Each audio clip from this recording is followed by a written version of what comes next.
She came to steal bread. He came to find his mate. By the end of this story, neither of them will be who they were at the beginning. Neither will you. Let's go. Chapter 1. She had been declared dead twice before her 18th birthday. The first time, it was the royal physicians who said it, standing over her burning, trembling body in the basement of Iron Hollow Pack's servant quarters, their voices low and clinical, their verdict swift. The girl won't survive the fever. Don't waste the medicine. She had survived anyway, out of sheer spite, clawing her way back from the edge of nothing with no one holding her hand and no one waiting on the other side. The second time, it was the Pack Records office. A clerical error, they called it. Vivian Ashcroft, Omega, age 17, status, deceased. They hadn't bothered to correct it. Why would they? She was an Omega with no bloodline worth tracing, no wolf strong enough to matter, no mate bond pulling anyone in her direction. In the world of shifters, where power was everything and lineage was law, she was essentially invisible. Erasing her from the books was simply the universe finishing what it had already started. So when she walked into the great hall of Iron Hollow Pack on the morning of the blood moon ceremony, very much alive, wearing her dead mother's only dress and her own quiet fury-like armor, no one looked up. No one ever looked at Vivian. That was about to change. She had not come to the blood moon ceremony to find a mate. She had come to steal food. The feast tables that lined the hall were stacked with more food than the servant quarters saw in a full month, roasted meats glistening under firelight, bread still steaming from the ovens, fruit piled in carved wooden bowls like offerings to a god. While every unmated wolf in the pack stood in the center of the great hall with their chests puffed and their wolves restless beneath their skin, Vivian kept her eyes on the bread. Just 3 loaves. Enough to last her through the end of the week. That was all she needed. Get in, wrap them in the cloth tucked under her arm, get out before Beta Rourke spotted her and decided she needed another lesson in knowing her place. It was a simple plan. It was a good plan. It dissolved the moment the great hall doors blew open. Not from wind. Not from any natural force she could name. They simply opened, both heavy iron-reinforced panels swinging wide on their hinges as if the building itself had decided to bow, and the man who walked through them stole every molecule of air from the room. He was tall in the way that mountains are tall, not just in measurement, but in presence, in the way he altered the landscape simply by existing within it. He wore no crown. He needed none. Power radiated off him like heat from a forge, invisible but undeniable, pressing against every wolf in the room with the silent authority of something ancient and absolute. His jaw was hard, his dark hair slightly disheveled from what she imagined was a long ride, and his eyes, even from across the enormous hall, even with every other wolf in the pack suddenly dropping to their knees between them, his eyes were the most startling shade of amber she had ever seen. Not the warm honey gold of a normal shifter's gaze. These were deeper. Older. Burning with a quiet, controlled intensity that made her think of the last ember in a dying fire, small, overlooked, but hot enough to burn the whole world down. Every wolf in Iron Hollow dropped to one knee. Vivian stood. Not out of defiance. Not out of courage. She stood because her knees had simply locked and refused to receive the message from her brain, because something inside her chest, something she had never felt before in 20 years of surviving on the margins of pack life, had just lurched violently toward this stranger like a compass needle slamming north. Her wolf, small and quiet and perpetually half asleep from years of suppression and poor nutrition, woke up. She didn't just wake up. She roared. Mine, the word erupted from somewhere so deep and so primal that Vivian actually flinched, pressing a hand flat against her sternum as if she could physically hold the feeling inside her ribcage before it escaped and humiliated her in front of an entire pack. Her heart was hammering. Her skin felt electric. The cloth she had been holding for the bread fell from her fingers and hit the stone floor in the profound silence of 100 wolves holding their breath. And then his eyes found her.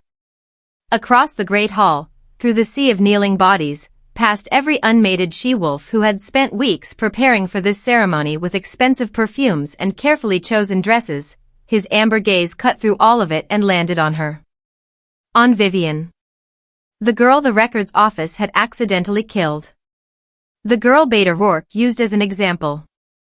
The girl who had come to steal bread. Something shifted in his expression. Something cracked open behind those burning amber eyes, a flash of shock so raw and unguarded that it looked almost like pain. His nostrils flared. She watched his chest rise with a slow, deliberate breath, the way a wolf scents something it cannot believe is real. Then Alpha King Kelvin, the most powerful shifter on the continent, the wolf of the Black Throne, ruler of every pack from the northern glaciers to the southern sea, took one step toward her. And Vivian ran. She didn't know why she ran. That was a lie. She knew exactly why. Because the mate bond was a fairy tale they told Omega girls to keep them docile and hopeful. Because she had watched her mother spend her entire life waiting for a mate that never came, dying alone in a servant's cot with nothing but the belief that the moon goddess had simply forgotten her. Because Vivian had decided at age 14, sitting beside that cot, watching her mother's chest rise and fall for the last time, that she would never build her survival on the foundation of someone else's arrival. She was not going to become her mother. She was especially not going to become the Omega who believed, even for one catastrophic, chest-splitting second, that the Alpha King was her fated mate. That was insanity. That was the kind of delusion the fever must have planted in her brain all those years ago and never fully left. That was... Stop. His voice hit her like a physical force. She was in the corridor outside the great hall, her worn shoes slapping against cold stone, her heart in her throat, and his single word detonated in the air around her and froze every muscle in her body with an authority that bypassed her mind entirely and spoke directly to the wolf beneath her skin. She stopped. She hated that she stopped. She stood in the empty corridor, her back to him, her breathing ragged, her hands balled into fists at her sides. She could hear him behind her, not his footsteps, because he moved with the terrifying silence of an apex predator, but his presence. The air pressure changed when he was near.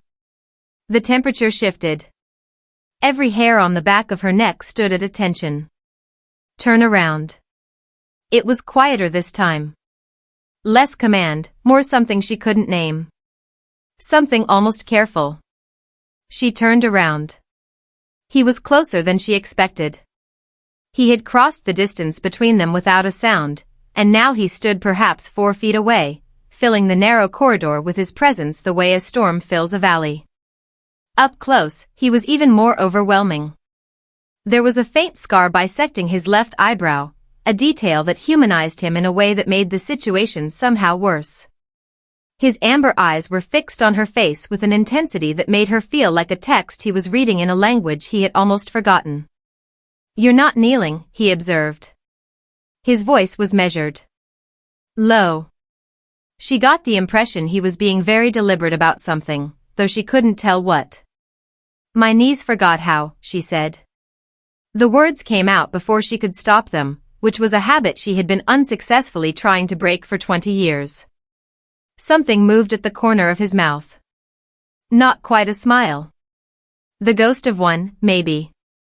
The memory of what a smile felt like on a face that had stopped practicing. "What's your name?" he asked. She should lie. She knew she should lie. She was a dead girl on the pack records, and there was a reason she had let that error stand undisturbed for 3 years. Being officially non-existent had its advantages. Nobody assigned chores to a ghost. Nobody collected tithes from a woman who technically wasn't there. "Vivian," she said instead. Because his eyes were doing the same thing they had done across the great hall, looking at her like she was real. Looking at her like she was the only real thing in the room. And she had been invisible for so long that even terrifying, impossible, world-upending eye contact felt like water to a woman dying of thirst. "Vivian," he repeated. The way he said it was criminal. Like her name was something that mattered. Like he was storing it somewhere careful. He took one slow step closer, and that thing in her chest, that violent, lurching, traitorously hopeful thing, pulled toward him like a tide answering the moon. "I need you to understand something," he said quietly, his amber gaze holding hers with an urgency that made her breath catch.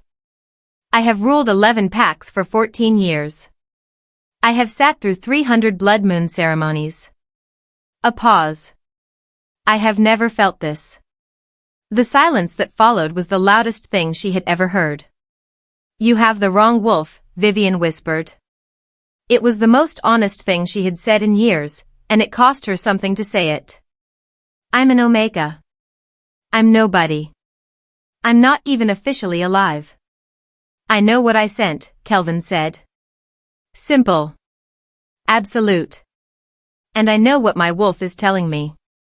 He searched her face, and whatever he found there made the carefully controlled mask of the Alpha King slip, just slightly, just enough, to reveal something underneath that looked startlingly like longing. "I'm not asking you to trust me," he said. "Not yet. I'm only asking you not to run again." Vivian looked at this man, this impossible, world-altering, amber-eyed man who the deepest part of her was already screaming belonged to her, and felt the ground shift beneath 20 years of carefully constructed survival instincts. "I make no promises," she said. And this time, the ghost of a smile reached his eyes. Chapter 2. Vivian had a system. It was not a complicated system, but it had kept her alive and mostly unbothered for 3 years in Iron Hollow Pack, and she had refined it the way a craftsman refines a tool, through repetition, through failure, and through the particular kind of focus that only comes from having absolutely nothing else to lose. The system was this: be small, be quiet, be forgettable. Take up no space that anyone important wanted. Eat before the hall filled up or after it emptied. Sleep in the corner of the servant quarters closest to the back exit. Never make eye contact with Beta Rourke. Never, under any circumstances, allow anyone to remember that she existed. It was a good system. It was in complete ruins by morning. She had not slept. She lay on her narrow cot in the servant quarters long after the rest of the pack had settled, staring at the cracked ceiling while her wolf paced restlessly beneath her skin like a caged thing suddenly aware of what freedom smelled like. Every time she closed her eyes, she saw amber. Every time she exhaled, she caught the faintest trace of it on the air, that scent, his scent, dark cedarwood and night rain, and something deeper underneath, something electric and ancient that her wolf kept pressing her nose toward like a compass refusing to be reoriented. "Stop it," Vivian told her wolf firmly. Her wolf, for the first time in 20 years of quiet, resigned cooperation, ignored her completely. By the time the gray pre-dawn light began seeping through the narrow servant quarter windows, Vivian had made a decision. She would avoid him. It was simple. Iron Hollow was large enough. She knew every back corridor, every supply route, every forgotten staircase that the pack's important people never bothered to use because important people never needed to be invisible. Kelvin was the Alpha King. He would be occupied with Alpha Dorian, Iron Hollow's aging, self-important pack leader, from dawn until the closing ceremony. He had a continent to run. 11 packs demanding his attention. A blood moon visit that had its own rigid political protocol stretching across 3 days of formal proceedings. He would not come looking for a dead girl in the servant quarters. He came looking for her before breakfast. She heard him before she saw him, or rather, she felt him, that same shift in air pressure, that same subtle drop in temperature that her wolf had apparently decided to use as an early warning system designed specifically to destroy her composure. She was in the back kitchen, sleeves rolled to her elbows, elbow deep in bread dough because the head cook had decided that the royal visit meant triple the usual baking and Vivian's unofficial non-existence did not exempt her from being handed flour and pointed at a bowl. The kitchen girls around her went rigid first. She watched it move through them like a current, heads lifting, hands stilling, eyes widening, before the doorway darkened and Alpha King Kelvin walked into the back kitchen of Iron Hollow Pack as if he had done it 100 times before, with 2 of his royal guards flanking him and absolutely no expression on his face that suggested he found anything unusual about the situation. Alpha Doran, trailing behind with the slightly frantic energy of a man watching something precious fall in slow motion, cleared his throat. My king, the formal breakfast has been prepared in the East Hall, the good china, the imported tea you favored on your last visit, if you'd prefer to. I'll eat here, Kelvin said. Silence. Even the fire in the hearth seemed to hold its breath. Here, Alpha Doran repeated carefully, as though the word had arrived in a foreign language. Here, Kelvin confirmed, and pulled out the nearest stool at the long preparation table and sat down with the calm, unhurried ease of a man who had decided something and saw no reason to discuss it further. His amber eyes found Vivian across the kitchen.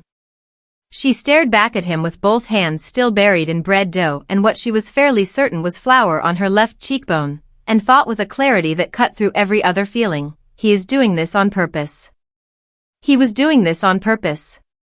He ate the plain kitchen breakfast, rough bread, boiled eggs, black tea, with every appearance of complete satisfaction while Alpha Doran hovered at the edge of the room looking like a man experiencing a minor medical event, and while Kelvin ate he watched her work with the focused, unhurried attention of someone who had nowhere else to be and no intention of pretending otherwise. It was unnerving. It was more than unnerving. It was the single most disorienting experience of her life, and she had once survived 3 days alone in the northern forest in the middle of a snowstorm. The kitchen girls kept shooting her wide-eyed looks that ranged from awe to outright terror on her behalf. She ignored them. She focused on the bread dough. She punched it harder than strictly necessary. You're angry, his voice came, low enough that only she could hear it across the table. I'm baking, she said without looking up. You're baking aggressively. That's just how I bake. A pause. Is it? She looked up. He was watching her with that same careful, deliberate attention, and up close in the morning light he looked less like the mythological force of nature he had been in the Great Hall and more like a man, tired around the eyes, a tension in his jaw that suggested the last few hours had not been restful for him either. The thought that he might not have slept was an unwelcome piece of information that she immediately tried to set on fire and discard. Why are you here? She asked, keeping her voice flat. Around them, the kitchen staff had developed a sudden urgent interest in tasks as far from this end of the table as possible. I told you last night, he said. You told me you'd never felt the bond before. You didn't tell me why that means you follow me into the kitchen at dawn. Something shifted in his expression. Not defensiveness. Something more careful than that. Because you ran, he said simply. And I needed to know if you'd run again. And if I did, then I would follow you again. The quiet certainty of it landed in her chest like a stone dropped in still water, sending ripples outward through everything she had carefully arranged. She searched his face for the performance of it, for the calculation, for the political angle, for the particular brand of practiced charm that powerful men deployed on women they wanted something from. She found none of it. What she found instead was something rawer and more dangerous than charm. She found someone telling the truth. I don't understand what you want from me, she said, and the honesty in her own voice surprised her. I'm an Omega. I have no rank, no bloodline, no political value. I don't exist on the official pack records. I came to the blood moon ceremony to steal bread. She held his gaze. I am the least useful person in this building to the Alpha King. Kelvin was quiet for a moment.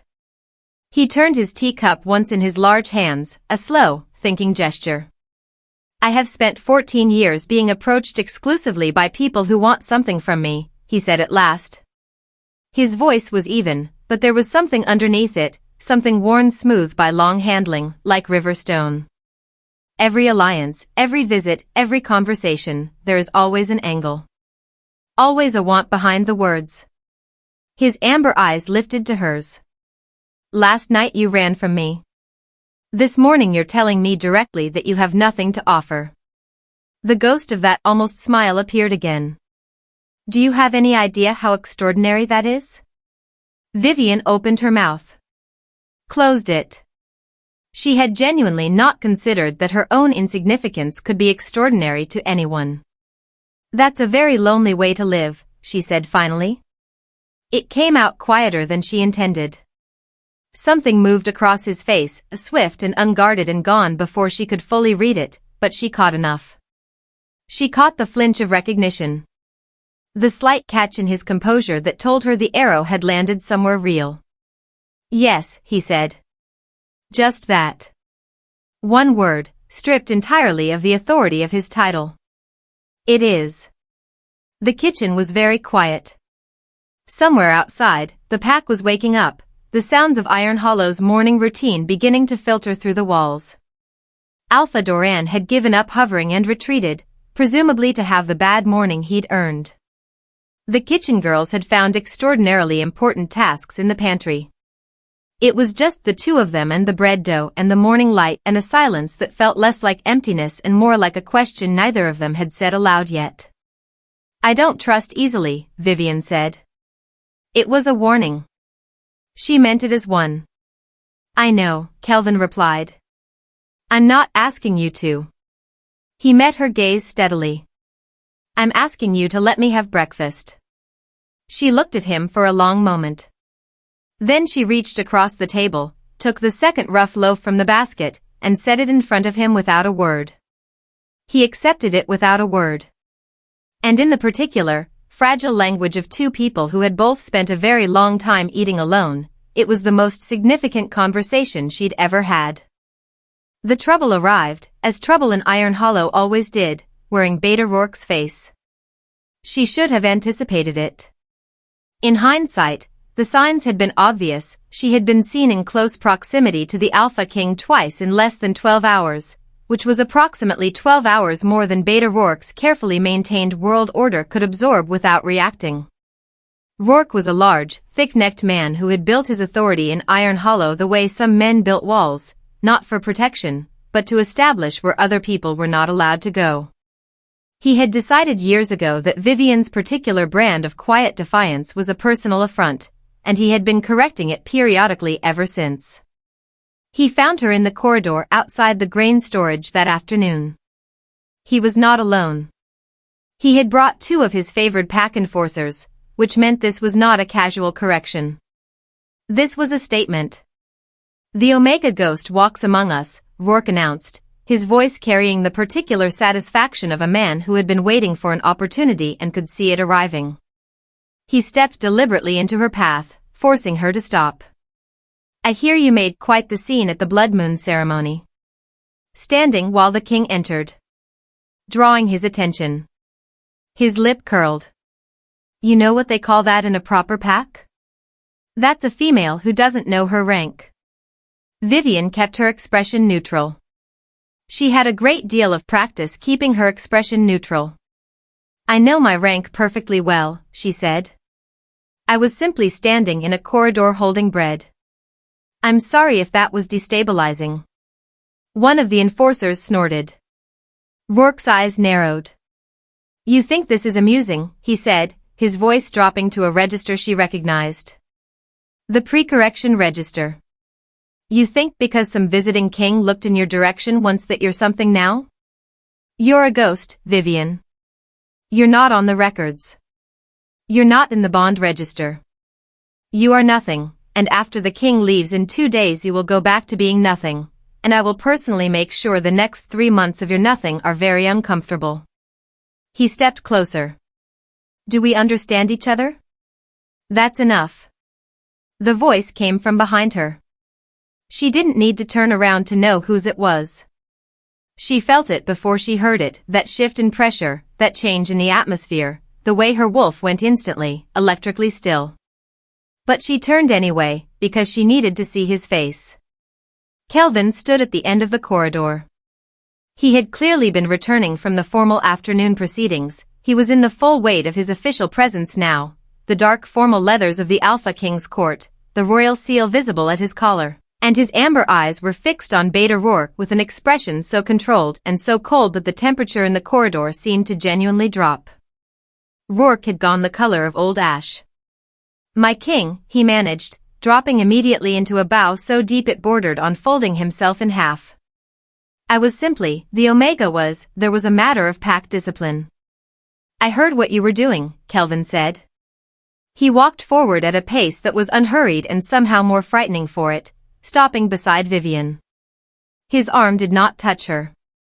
He simply stood there, and the statement of his presence beside her was louder than anything else in the corridor. His gaze on Rourke did not waver. Say her name again the way you just said it. Silence. Rourke faltered. My king, she is an omega of no. Her name, Kelvin said softly, is Vivian. And you will address her by it, or you will not address her at all. A pause, quiet and absolute as stone. Are we clear, Beta? Rourke's throat worked. Yes, my king. Good. Kelvin's gaze held him for one more deliberate moment, long enough to ensure the lesson had been fully received, before he looked away, his dismissal of the man total and devastating in its completeness. He turned to Vivian. The cold authority was gone. What replaced it was that careful, attentive expression she was beginning to recognize, the one he seemed to reserve exclusively for her, the one that made her feel like the only solid thing in a shifting room. Are you all right? He asked quietly. Vivian looked up at him. She was aware of Rourke still standing frozen behind her, of the enforcers barely breathing, of the fact that this moment was going to be talked about in Iron Hollow for years. She was also aware that no one had ever asked her that before. Not like this. Not with this particular quality of attention behind the words, as if her answer genuinely mattered to the architecture of his day. I've handled worse, she said. I know you have, he replied, and the way he said it, not dismissively, but with a quiet, furious respect, as if her survival was something he found both admirable and deeply wrong, cracked something small and structural inside her chest. He offered her his arm. It was a formal gesture, the kind usually reserved for ranked females at official ceremonies, the kind that carried public meaning in a pack context that everyone in this corridor understood completely. It was not a subtle gesture. It was not meant to be. Vivian looked at his offered arm. She looked at his face. She thought about her system, the careful, invisible, survival-optimized system that had kept her safe and small and fed for 3 years. Then she placed her hand on his arm. And walked with the Alpha King down the corridor while Beta Rourke stood in their wake looking like a man watching the entire map of the world redraw itself around him. She did not look back. Chapter 3. The problem with letting a king walk you down a corridor was everything that came after. By dinner, the story had mutated. Vivian had expected gossip. Gossip in Iron Hollow traveled faster than wolves on a full moon, fed by boredom and hierarchy and the particular hunger that pack members developed for anything that disrupted the established order. What she had not expected was the scale of it. By the time she returned to the servant quarters that evening, the version of events circulating through the pack had already evolved from the king defended the Omega to the king has claimed the Omega to, and this was the one that made her press her fingers against her eyes and breathe very carefully. The Omega has enchanted the Alpha King with dark moon magic.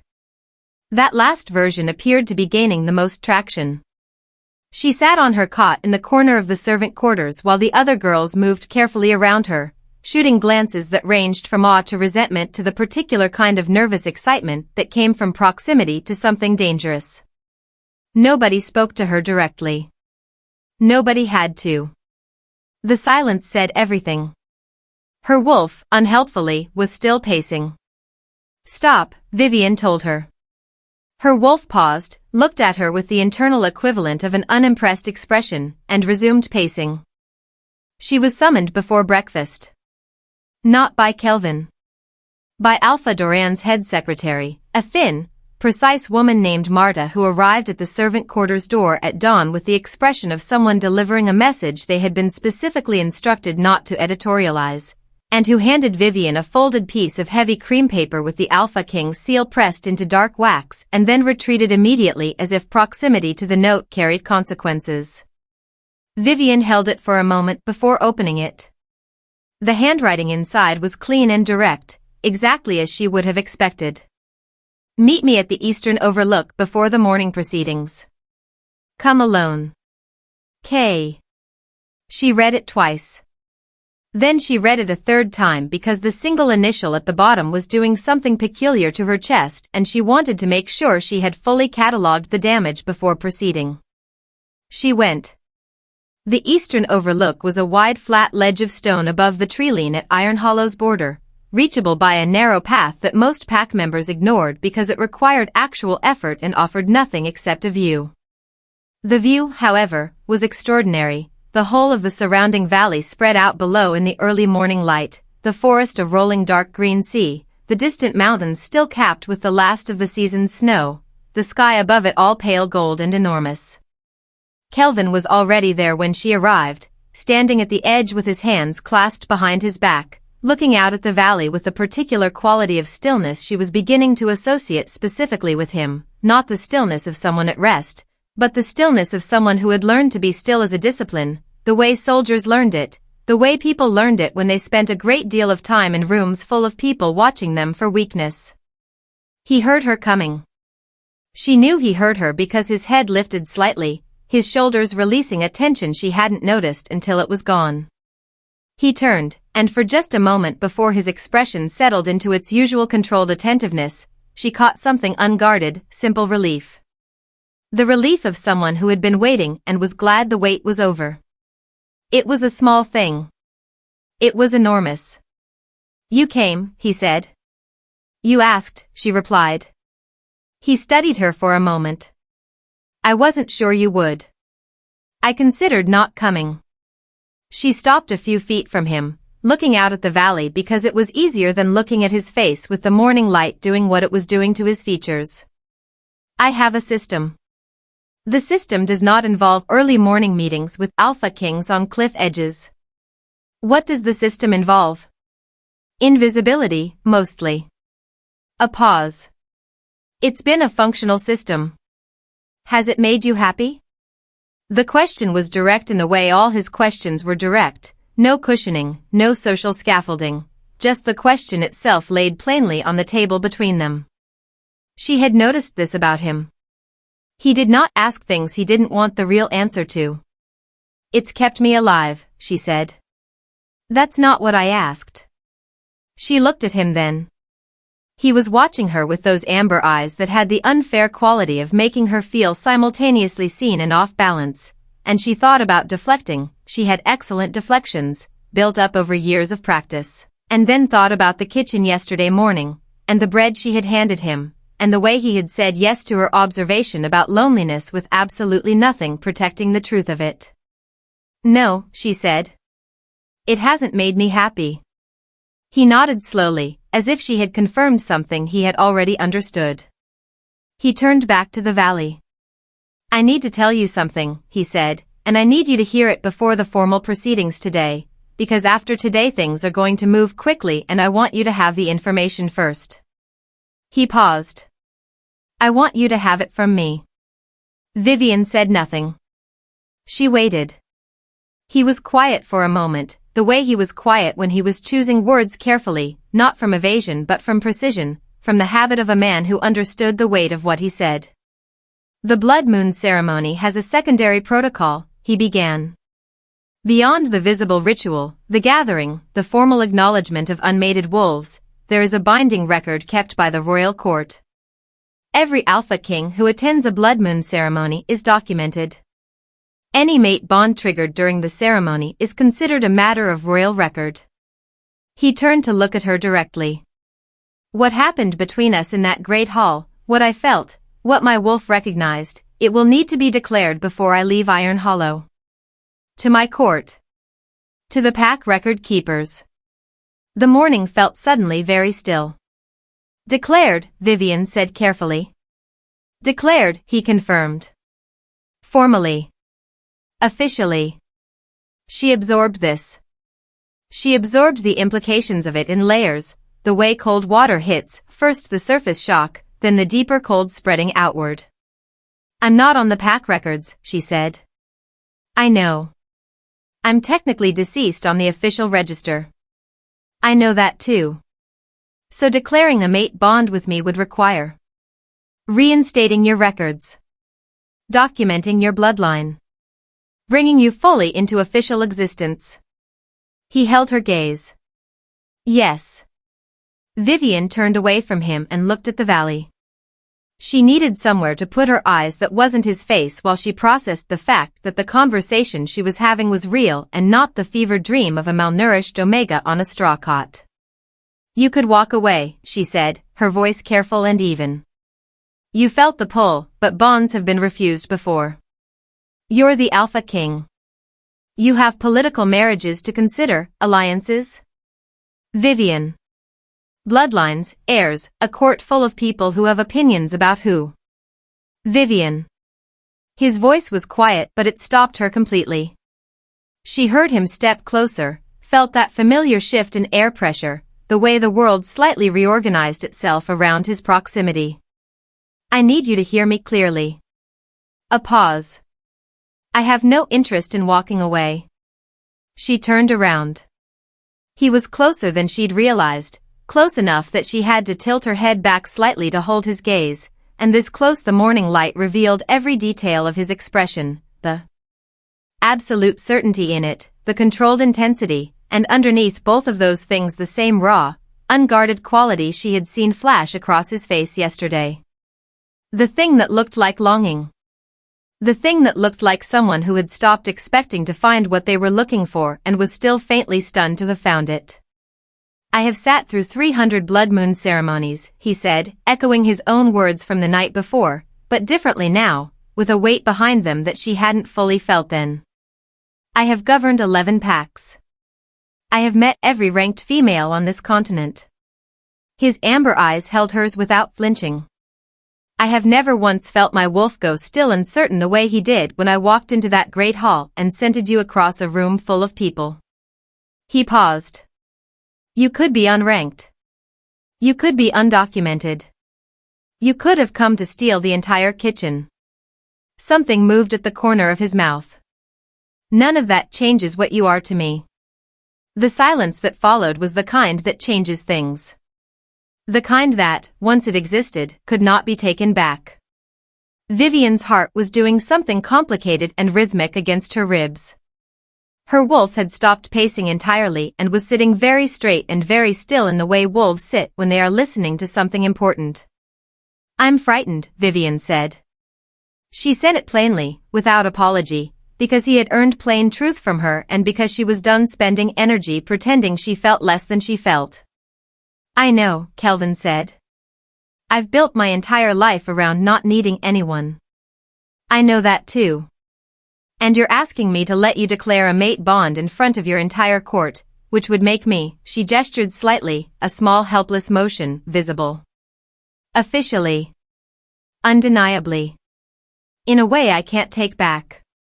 He looked at her steadily. Yes. That's terrifying. Yes, he said again. And then, quieter, it is for me too. She had not expected that. She studied his face, looking for the performance of vulnerability, for the strategic deployment of honesty, and found nothing but the real thing. A man telling the truth about being afraid. A man who had, she was beginning to understand, been as alone inside his power as she had been outside of it. You're the most powerful shifter on the continent, she said. What could possibly frighten you about this? His answer was immediate, and quiet, and devastatingly honest. Losing it, he said. Finding the one thing that is actually mine and losing it. The valley spread out below them, enormous and indifferent and ancient, and the morning light was full and gold by now, and somewhere down in Iron Hollow the pack was waking and the day was beginning its momentum toward the formal proceedings and all the official weight of the world.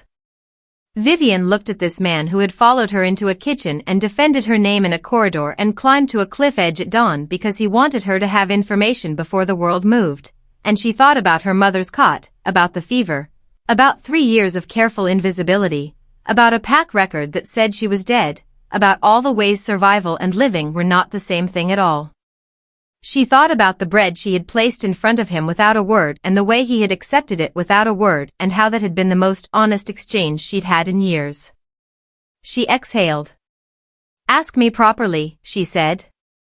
He blinked. Something flickered in his expression, a brief, genuine surprise, quickly followed by something that was unmistakably, quietly, the real smile. Not the ghost of one. The actual thing, arriving on his face like the sun coming out from behind cloud cover, transforming it completely, making him look for one startling moment not like the Alpha King at all but simply like a man who was incredibly, unexpectedly glad. He turned to face her fully. He did not drop to a knee, this was not that kind of asking, and they both understood it, but he held her gaze with every bit of his attention and spoke without any of his authority and all of his honesty. "Vivian," he said. "Let me bring you into the light. Let me make you real on every record that tried to erase you. Let me stand next to you in front of my court and my continent and let them see what I see when I look at you." A pause, his amber eyes steady and warm and entirely unguarded. "Not because you owe anyone anything. Not because of what you can offer a king. But because you deserve to take up space in this world, and I would very much like to be standing next to you when you do." The morning was very bright. Vivian's system, that careful invisible survival-built system, looked at all of this and made a quiet sound like something old and tired finally being set down. "Yes," she said. The word was small. It was the largest thing she had ever said. Kelvin reached out and took her hand, slowly, giving her every opportunity to reconsider, and when her fingers closed around his the connection that moved through her was not lightning this time but something steadier and deeper. A current finding its circuit. A key turning in a lock that had been rusted shut for 20 years. They stood on the cliff edge above the valley, hand in hand, while the world below them began the day that would change everything. Neither of them looked away. Chapter 4. The formal proceedings of a blood moon visit had a specific, centuries-old structure that Alpha Doran had clearly spent considerable time and personal anxiety preparing for. There was a morning review of pack rankings, conducted in the Great Hall with every wolf present in order of hierarchy. There was a formal midday address where the Alpha King spoke on matters of kingdom-wide policy. There was an afternoon session of individual pack concerns brought before the king for royal arbitration. And there was, at the close of the third day, the blood moon closing ceremony, the ritual sealing of the visit, the formal acknowledgement of any significant bonds or declarations made during the king's presence. It was into this closing ceremony, into its careful centuries-old structure, that Kelvin intended to introduce Vivian. She knew this because he told her. He told her everything, which she was learning was simply how he operated, with a directness that had probably unnerved a great many people over the years and that she found, against every expectation, to be the most stabilizing quality she had ever encountered in another person. No wondering what he meant. No reading between lines that might not mean anything. Just the truth, plainly offered, and the respect of assuming she could handle it. She could handle it. She was less certain she could handle his court. They arrived that afternoon. She heard them before she saw them, the sound of multiple horses, the particular organized rhythm of a royal retinue moving at pace, the low authoritative voices of people accustomed to their own importance. She was in the upper corridor near the guest quarters, carrying fresh linens because the head cook had decided that Vivian's unofficial existence remained compatible with being useful, when the retinue rode through Iron Hollow's gates and she stopped at the narrow window to look down. There were 12 of them. 12 riders in the dark formal colors of the Alpha King's court, and even from above she could read the hierarchy in the way they moved, the way the central cluster deferred slightly to the two figures riding at its head, the way the outer riders maintained a precise formation that spoke of long practice. The woman at the front was the one who caught her attention. She was perhaps 30, beautiful in the severe architectural way of someone who had decided beauty was a tool and had refined it accordingly, with dark hair pulled back and the posture of someone who had never once in her life been uncertain about her right to occupy a space. Even from a distance, even on horseback, she radiated the particular energy of a woman who had a plan and had been executing it for years. She was also, Vivian noted with the specific sinking feeling of someone watching a complication arrive in real time, wearing colors that were just slightly, deliberately close to the Alpha King's own. "That's Lady Seraphine." Vivian turned. One of the older kitchen girls, A quietly observant woman named Petra had appeared beside her at the window, also looking down. Her voice was carefully neutral in the way of someone delivering information they consider relevant. She's from the High Vale Pack, Petra continued. Daughter of Alpha Crestwood. She's been, a slight pause, tactful and telling, present at the last 4 royal proceedings. There's been talk. In the way there's always talk about the king and a suitable match. She glanced at Vivian sideways. She arrived a day early. Vivian looked back down at Lady Seraphine riding through Ironhollow's gates with the ease of someone arriving somewhere they considered already theirs. Of course she did, Vivian said. She met Kelvin that evening in the small receiving room he had requisitioned for private meetings, a spare, functional space that he had apparently preferred to the ornate formal chambers Alpha Doran had initially offered, which Vivian found she could have predicted. He was already in conversation with 2 of his court advisors when she arrived, and he ended it immediately upon seeing her, with the particular quality of attention shift that she was learning meant she had his full focus now and the previous thing had ceased to exist. The advisors, both older men with the carefully expressionless faces of people paid to observe, looked at her with the undisguised assessment of people rapidly recalculating. She met their eyes steadily. Her wolf sat straight. Kelvin crossed the room to her. You saw them arrive, he said. It was not a question. I did. Then you saw Seraphine. I did, she said again. Petra from the kitchen provided context. Something moved at the corner of his mouth. Of course she did. He studied Vivian's face with his usual careful attention. Ask me what you want to ask. She considered being subtle. She discarded it. He didn't deserve subtlety deployed as avoidance. Is there an understanding between you? She asked directly. Between you and Lady Seraphine. A formal one or an implied one? No, he said, without hesitation and without qualification. But she believes there might be. A slight pause. Honest. Her father believes there might be.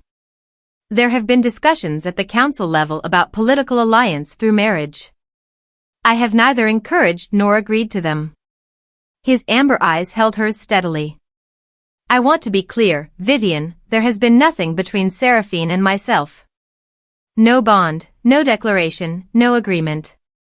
What there has been is other people's expectations that I have not yet formally contradicted. He paused. I intend to contradict them tomorrow. The room was very quiet. At the closing ceremony, she said. Yes. She absorbed this. She thought about the formal proceedings, about 12 members of his court now installed in Ironhollow's guest quarters, about Lady Seraphine's careful beauty and her deliberate colors and her early arrival, about the fact that tomorrow Kelvin intended to stand in front of all of them and declare a mate bond with an Omega who did not officially exist. They're going to question it, she said. Your court. They're going to wonder what I am to you and whether it's real and whether you've been, she searched for the diplomatic phrasing and abandoned it, manipulated somehow. By proximity or circumstance or? Let them wonder, Kelvin said simply.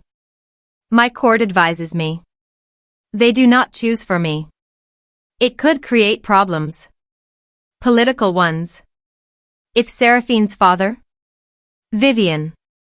His voice was patient and certain. I have been managing the political consequences of my decisions for 14 years. I am asking you to trust me to manage these ones. A pause. I am not asking you to manage them for me. She looked at him. She thought about all the ways she had managed everything alone, every decision calibrated for minimum exposure and maximum survival, every risk assessed against a margin that allowed for no one else's reliability. That's a strange thing to hear, she admitted. I imagine it is. He took a step closer. How does it feel? She considered the question honestly. Like standing on ground I haven't tested yet, she said. I don't know if it'll hold. It will hold, he said quietly. That I can promise you. She wanted to believe him. More than that, she found, standing in this spare functional room with his amber eyes steady on her face, that she already did believe him, and that the belief had arrived not through decision but through accumulation, through kitchens and corridors and cliff edges and the way he said her name, and that this was perhaps the most frightening and most irreversible thing that had happened to her yet. "All right," she said. He reached out and touched her face, just briefly, just the back of 2 fingers against her cheekbone, the lightest possible contact, and the current that moved through her at even that small touch was enough to make her breath catch. "Get some sleep," he said softly.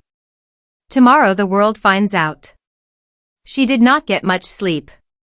But the sleep she got was deeper and more settled than any she could remember, which she attributed entirely to her wolf, who had apparently decided that the pacing was finished and had curled up somewhere warm and internal and was refusing to be anxious anymore.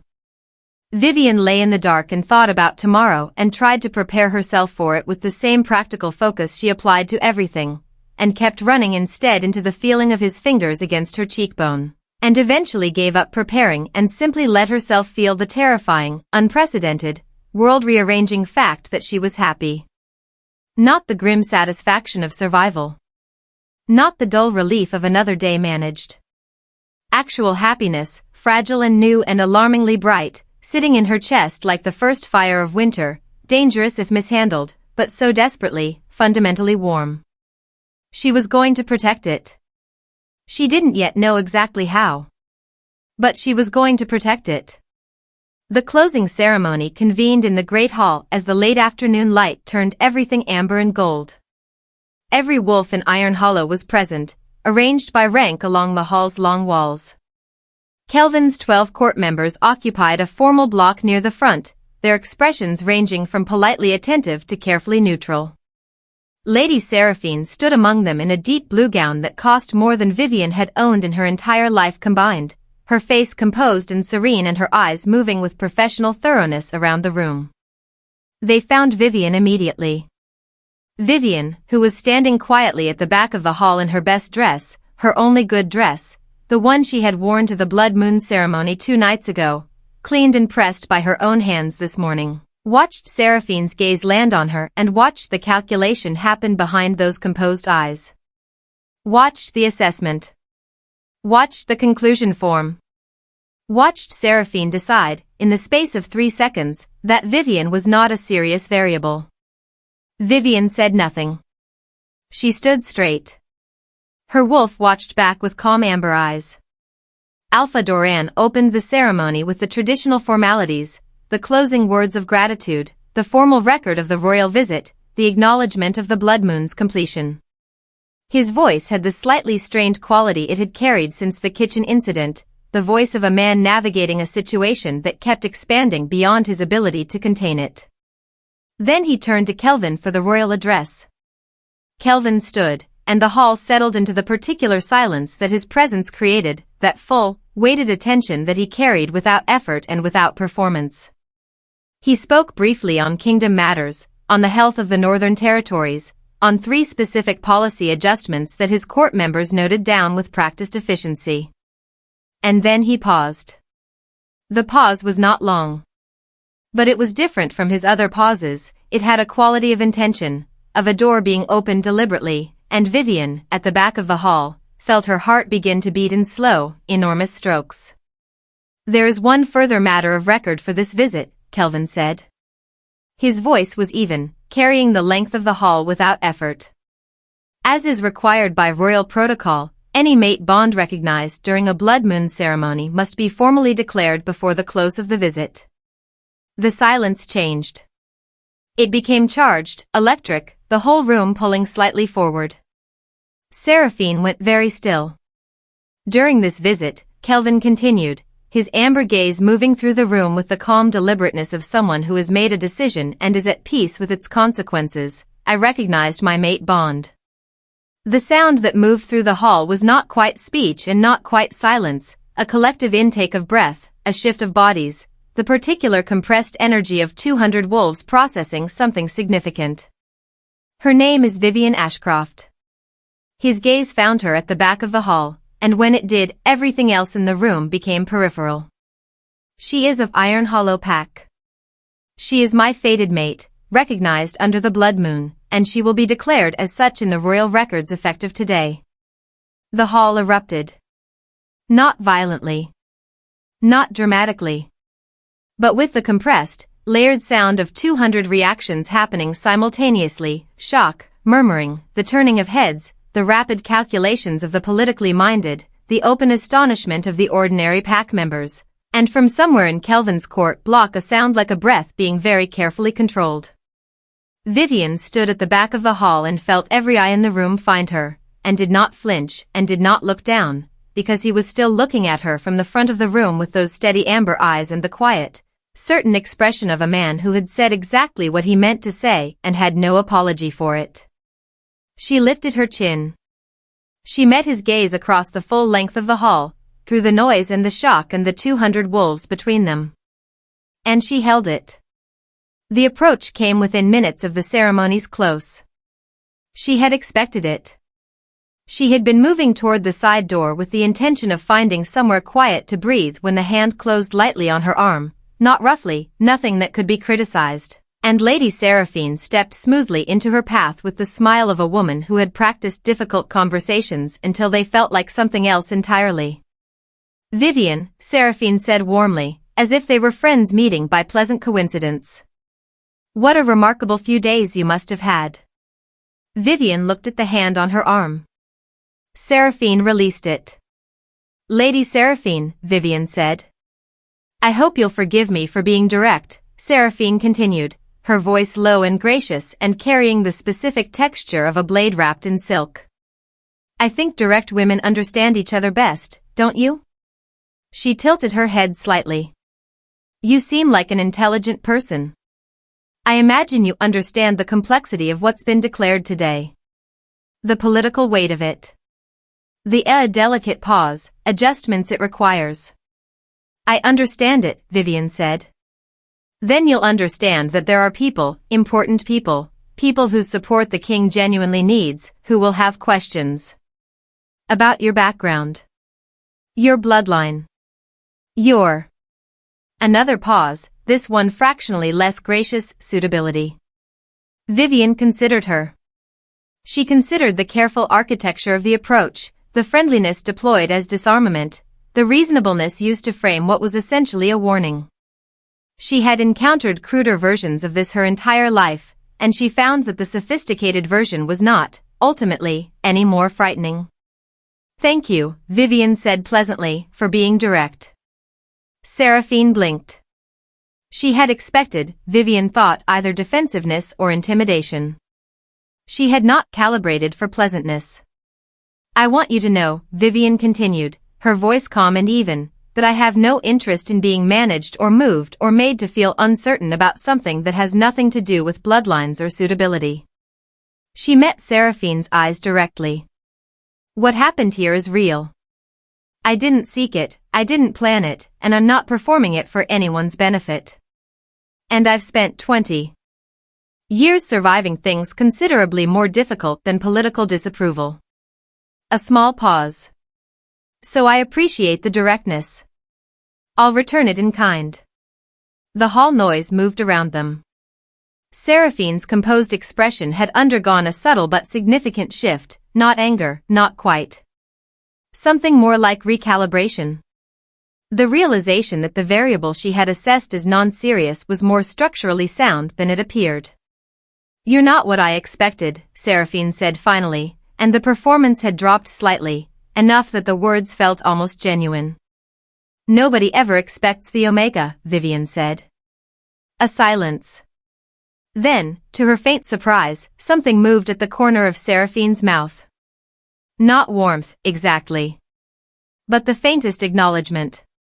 The look of a chess player recognizing a good move. She inclined her head slightly and moved away. Vivian exhaled. That, said a low voice behind her, was impressive. She turned. Kelvin stood there, having apparently materialized from the crowd with his usual complete disregard for the normal rules of spatial awareness, his expression carrying the particular quality she was learning to recognize as his version of delight, contained, controlled, but unmistakably present in the warmth behind his eyes. Were you watching? She asked. I was close enough to intervene if necessary, he said.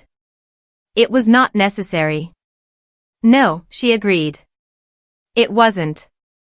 He looked at her with that steady, warm, amber gaze, and in the middle of the loud and complicated room full of people processing a declaration that had just rearranged the political landscape of the entire continent, he offered her his hand. She took it. The current moved between them, steady and certain and deep. Ready? He asked quietly. Vivian looked at the room around her. At the faces turning toward them. At the world that had spent 20 years declining to notice her, now suddenly unable to look away. She thought about invisible and dead on the records and the bread she had come to steal in a cliff edge in the morning light and the word yes that had been the largest thing she had ever said. Ready, she said. And they walked into the room together, and this time nobody looked away.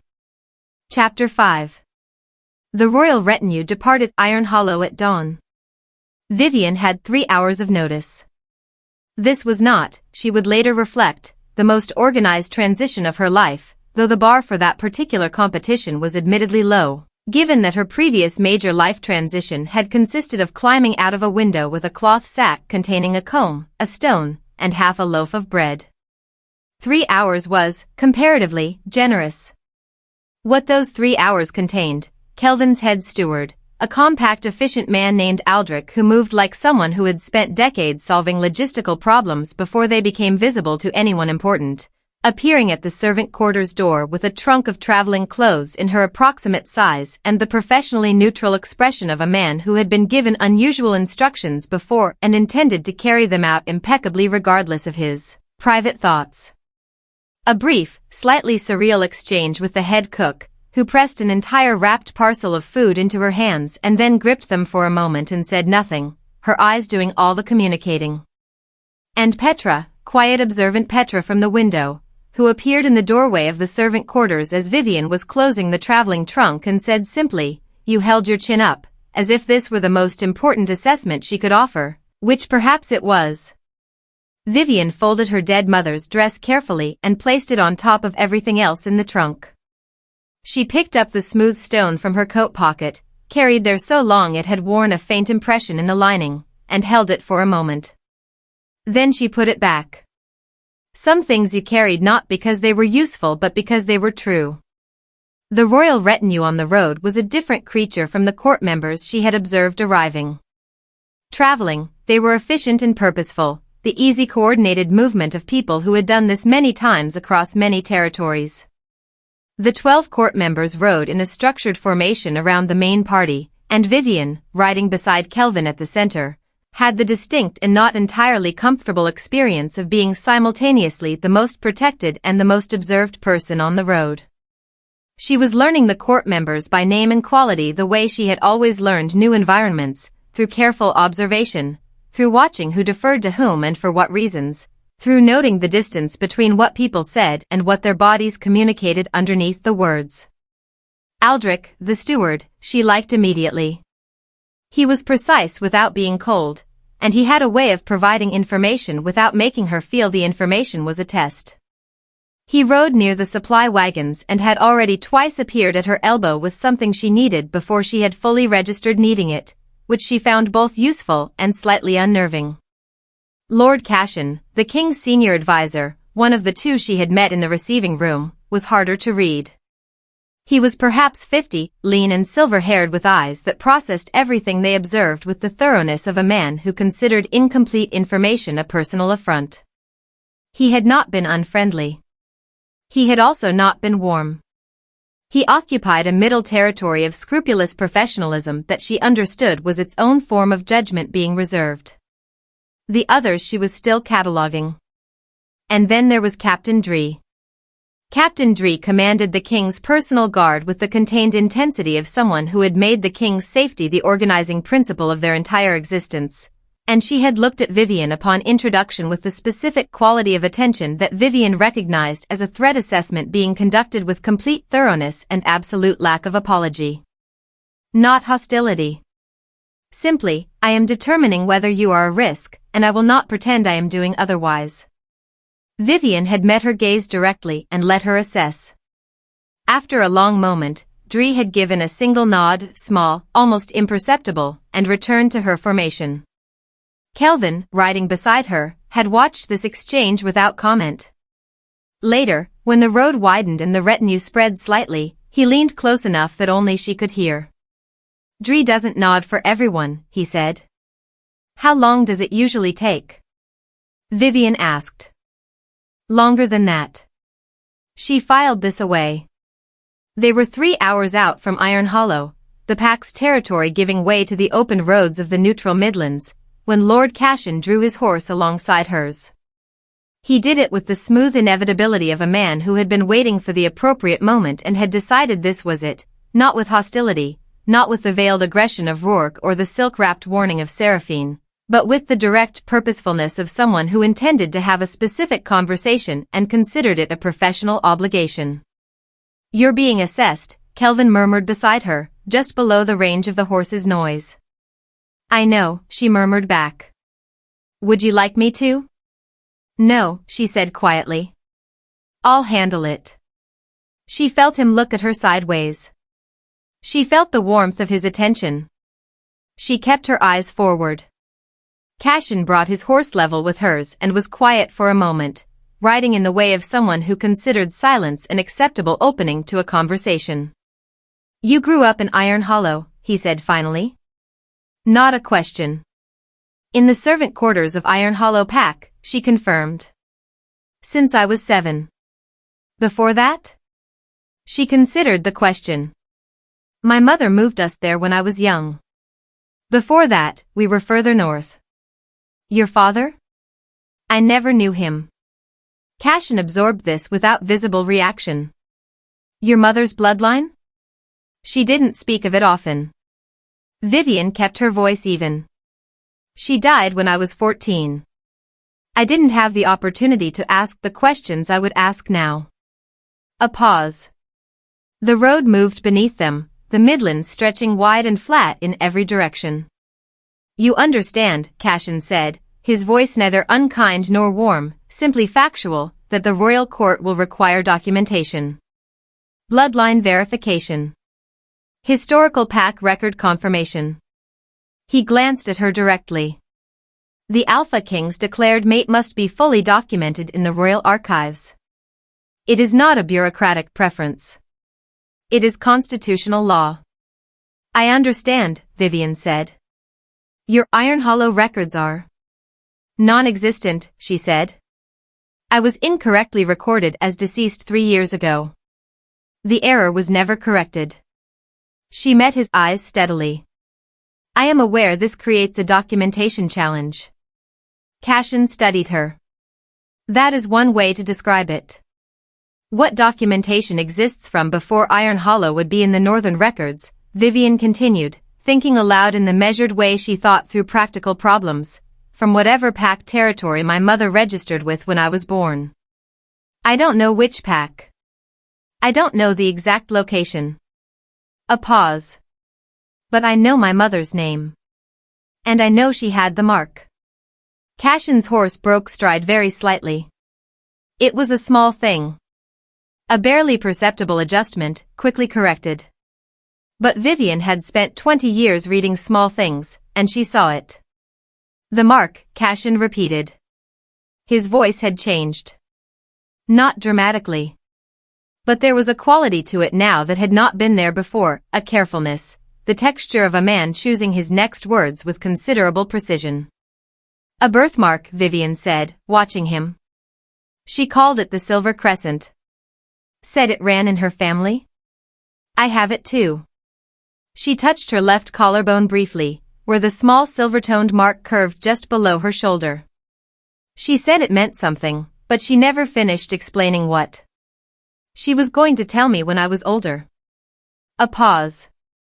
She didn't get the chance. The silence that followed was different from Cashin's other silences. He looked at her with an expression she could not fully categorize, something moving beneath his professional composure, something that looked very much like a man standing at the edge of a conclusion he had not expected to reach. Excuse me, he said, with a formality that felt slightly displaced from the situation, and guided his horse back toward the main formation. Vivian watched him go. She kept her expression neutral. Internally, her wolf was paying close attention. He went directly to Kelvin.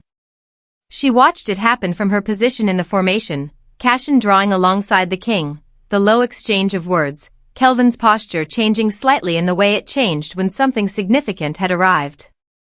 He glanced at her once, a quick amber look that carried a question she couldn't fully read at this distance, and then he and Cashin were in quiet, serious conversation for a long stretch of road. She rode and she waited and she focused on the practical business of sitting a horse well, which she was improving at with the determination she applied to everything that needed to be learned urgently. Kelvin came back to her as the road curved toward a river crossing, his expression carrying the particular quality of careful attention overlaid with something she hadn't seen from him before. Something that looked, she thought, like awe being held at arm's length while it was examined for accuracy. "Tell me about your mother," he said. She looked at him.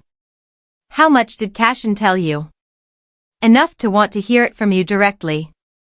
She was quiet for a moment, organizing what she knew, which was less than she wished and more, she was beginning to suspect, than she had understood. "Her name was Marin Ashcroft," Vivian said. "She was gentle and she was tired, for as long as I knew her.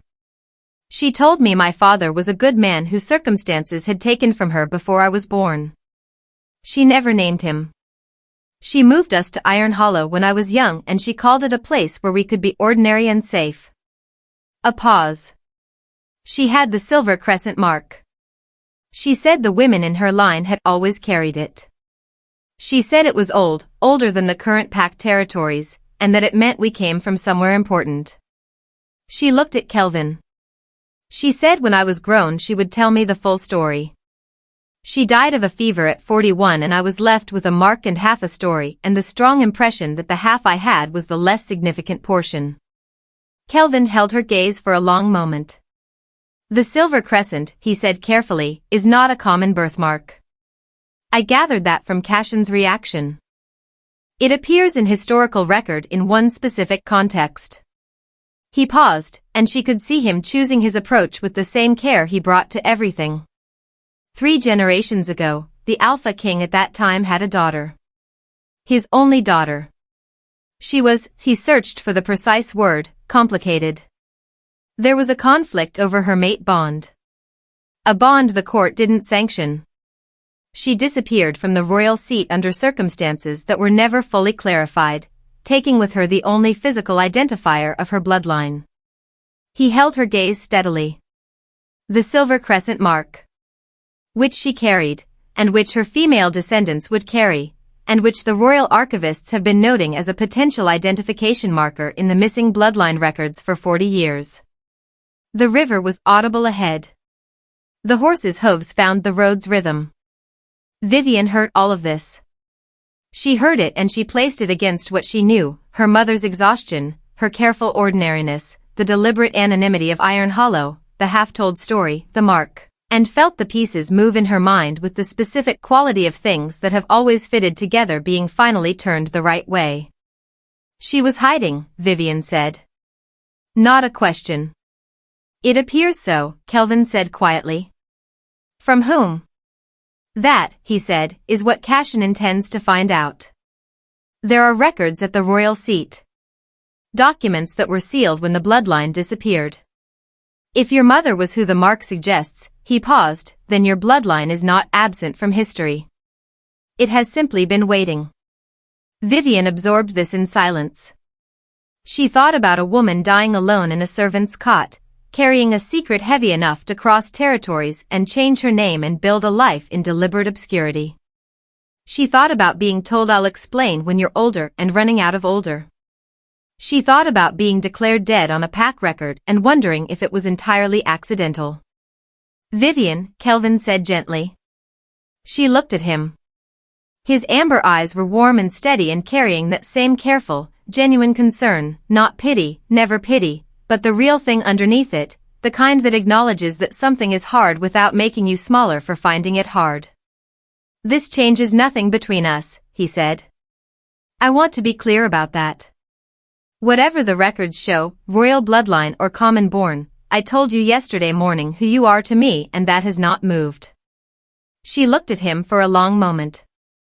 It changes things for your court, she said. My court adapts to me, he replied simply. Not the reverse. She exhaled slowly. The river was close now, she could see the glint of it through the trees, and beyond it the road that led north toward the royal seat and the sealed records and the second half of her mother's story. I've spent my whole life not knowing where I came from, she said quietly. I know, he said. I'm not sure I'm ready to find out.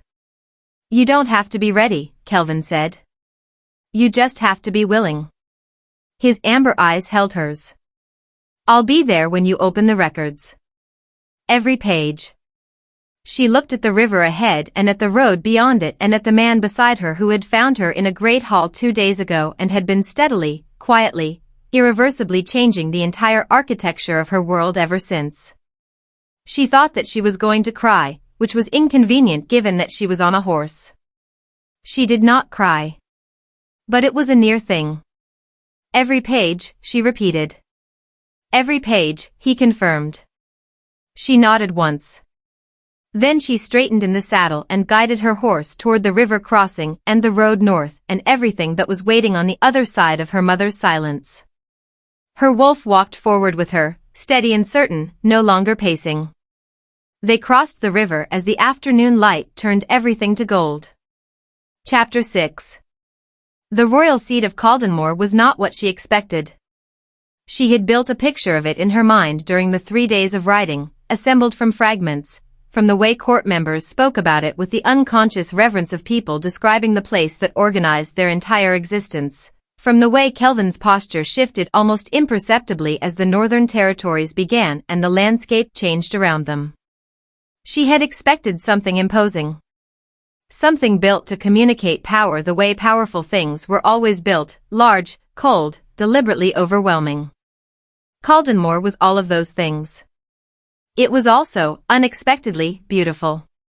It rose from the northern highlands like something the land itself had decided to produce, dark stone walls the color of a storm sky, towers that caught the late afternoon light and held it in ways that seemed to defy the logic of stone. The whole structure seated on a natural rise above a wide valley that spread out below it in every direction like a map of everything the king could see and therefore everything he was responsible for. The gates were enormous and ancient and carved with the running wolf sigil of the Alpha King's line, worn smooth by centuries of weather into something that looked less like decoration and more like memory. She looked at it as they rode up the final approach and felt something she couldn't immediately name, a resonance, low and wordless, like a note struck on an instrument she hadn't known she carried. Her wolf lifted her head. What do you feel? Kelvin asked quietly beside her. He had been watching her face since the towers came into view, with the attentiveness of someone who had been waiting for a specific reaction and was now carefully observing whether it arrived. I don't know yet, she said honestly. He nodded slowly. Said nothing more. The staff of Caldenmore received the returning king with the organized efficiency of people who had done this many times and had the process refined to an art form. Horses were taken, luggage was directed, personnel dispersed to their respective quarters with the smooth coordinated movement of a household that understood itself completely. Vivian was received by a woman named Senna. Senna was perhaps 60, with silver-streaked hair and the bearing of someone who had managed the royal household for long enough that she considered the building itself a personal responsibility. She looked at Vivian upon introduction with an expression that cycled through several things in rapid succession, assessment, recognition of significance, and then something that settled into a warm, professional composure that felt, unlike many of the warm professional composures Vivian had encountered in the last 3 days, entirely genuine. I've prepared the eastern wing chambers, Senna told her, guiding her through corridors that were wide and stone-flagged and hung with tapestries that were old enough to be historical documents. They're the quietest rooms in the keep. Good light in the morning. She glanced sideways at Vivian with a frankness that Vivian immediately appreciated. I imagine you'd prefer quiet to grandeur for the first few nights. I would, Vivian said, slightly surprised at being understood this accurately by someone she had met 4 minutes ago. "I've been running this household for 22 years, Senna said, as if reading the surprise. "I know what people need when they're finding their feet in a new place." A slight pause, her voice dropping fractionally lower. "I'm glad you're here. This place has needed something for a long time." She didn't elaborate on what the something was. She didn't need to. The eastern wing chambers were everything described, quiet, well-proportioned, with a wide window that looked out over the valley below and morning light that arrived at an angle that would, Vivian realized upon looking at it, fall directly across the reading chair in the corner. Someone had thought about this. Senna, she suspected, thought about everything. On the writing table, she found a note in Kelvin's handwriting. "The archives open at first light. I will come for you. Rest tonight. K." She read it twice. Then she set it on the table and looked at it for a while, which was something she was doing with his notes, she noticed, holding them slightly longer than necessary, as if the reading of them was a thing she was reluctant to complete. She pressed her fingers briefly against the single initial at the bottom. Then she went to the window and looked out at the valley and let Caldenmore settle around her, stone and silence in that low, wordless resonance that she still couldn't name. She slept deeply and dreamed of her mother. Not a distressing dream, not the fever, not the cot, not the particular gray light of that last morning. Instead she dreamed of before, of a memory so old she couldn't be certain it was real and not constructed, her mother standing in early morning light with her back to a window, humming something low and wordless, her left hand resting against her collarbone in the specific way she sometimes rested it, fingers curved over the silver crescent mark in a gesture that Vivian had always read as absent habit. In the dream she understood it differently. It was not habit. It was the gesture of someone touching something they were keeping safe. She woke before dawn with that understanding sitting in her chest like an answer and a question simultaneously, and did not go back to sleep, and was dressed in at the eastern wing window watching the valley emerge from darkness when she heard the quiet knock at her door. Kelvin. He was not in court formal. He wore plain dark clothing, the kind of practical attire she had first seen him in on the road, and he looked in the early gray light like the version of himself she trusted most, stripped of ceremony, simply present, his amber eyes finding her immediately with that quality of attention that still, 4 days in, did something irreversible to her composure. "You're already up," he observed. "I dreamed about my mother," she said. He came in. Not far, just enough to close the door behind him, respecting the geography of her space with the same careful attentiveness he brought to everything. He looked at her face. "Good dream or hard dream?" he asked. "Clarifying," she said. He nodded slowly. "Are you ready?" She touched her collarbone briefly, fingers curved over the silver crescent, without fully deciding to do it. The same gesture as her mother. She felt it happen and understood something about inheritance that had nothing to do with bloodlines. "Yes," she said. The Royal Archives of Caldenmore occupied the lower north tower, 3 circular floors of records going back 400 years, maintained by a small staff of archivists who existed in the specific focused silence of people who considered documents to be alive and treated them accordingly. The head archivist, a thin elderly man named Oswin, was waiting for them at the tower door with a lamp and the expression of someone who had been summoned for something significant and had been awake for some time preparing. He looked at Vivian with the lamp held slightly higher than necessary, his eyes moving to her left collarbone with an attention that told her Cassian had spoken to him already. "Come in," he said simply. The sealed documents were on the 3rd floor. They were not difficult to locate. Oswin moved to them with the directness of someone who had known exactly where they were for a long time and had perhaps wondered, over the years, whether anyone would ever come for them. A section of shelving near the north window, sealed with red archival wax and tagged in a handwriting so old the ink had faded to the color of rust. Bloodline of Arya Voss, daughter of King Aldrich III. Sealed pending identification. Do not open without royal order. Arya Voss. The name landed in Vivian's chest with a weight she hadn't been prepared for. Arya. Her grandmother's name, perhaps. Or her great-grandmother's. A woman who had run from this place carrying a mark and a secret and a life she had built in deliberate obscurity, who had passed both down through her daughter and her daughter's daughter until they had arrived here in this archive, 3 generations later, as a faded tag on a sealed document and a birthmark on a living woman's collarbone. Kelvin stood beside her. He did not speak. He was simply there, as solid of a warm, entirely steady presence that she was beginning to think of as the specific gravity of him, the way he anchored a room simply by existing in it with his complete attention. "Open it," she said to Oswin. Oswin broke the seal carefully, with the reverence of a man who understood that documents were a form of the dead speaking to the living, and laid the contents on the reading table. There were 3 items. The first was a formal document, handwritten on heavy parchment in the official script of the royal court, dated 43 years prior. A declaration of bloodline. Arya Voss, daughter of King Aldrich III, documented bearer of the silver crescent mark, declared as carrying the royal bloodline of the Caldenmore Alpha line in the female succession.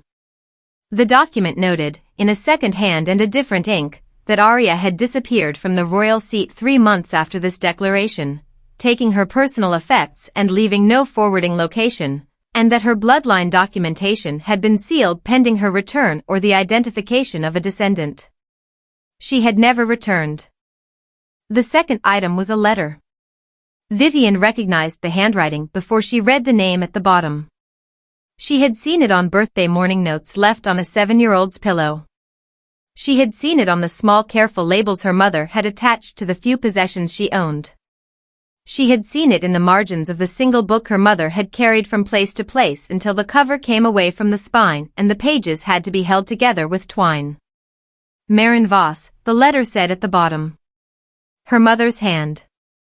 Not Ashcroft, the name she had given herself in Iron Hollow, the ordinary name she had chosen for ordinariness and safety. Voss. The letter was addressed to no one. It read like something written not to be sent but to be found, eventually, by someone who needed it. If you are reading this, her mother had written, then you found your way back. I'm sorry I couldn't tell you sooner. I'm sorry there wasn't more time. What you carry in your blood is real and it is yours and it was never something to be ashamed of, only something to be kept safe until keeping safe was no longer necessary. Your grandmother ran because she loved someone they didn't approve of. I ran because I loved someone they didn't approve of, and when he was gone I ran further. I didn't want that life for you. I wanted you ordinary and unbothered and free of the weight of it. I think I may have been wrong. I think the weight finds you regardless, and it is better to know what you're carrying than to carry it unnamed. You have the mark. You have the blood. You have everything I could give you. The rest belongs to you. I love you, my Vivian.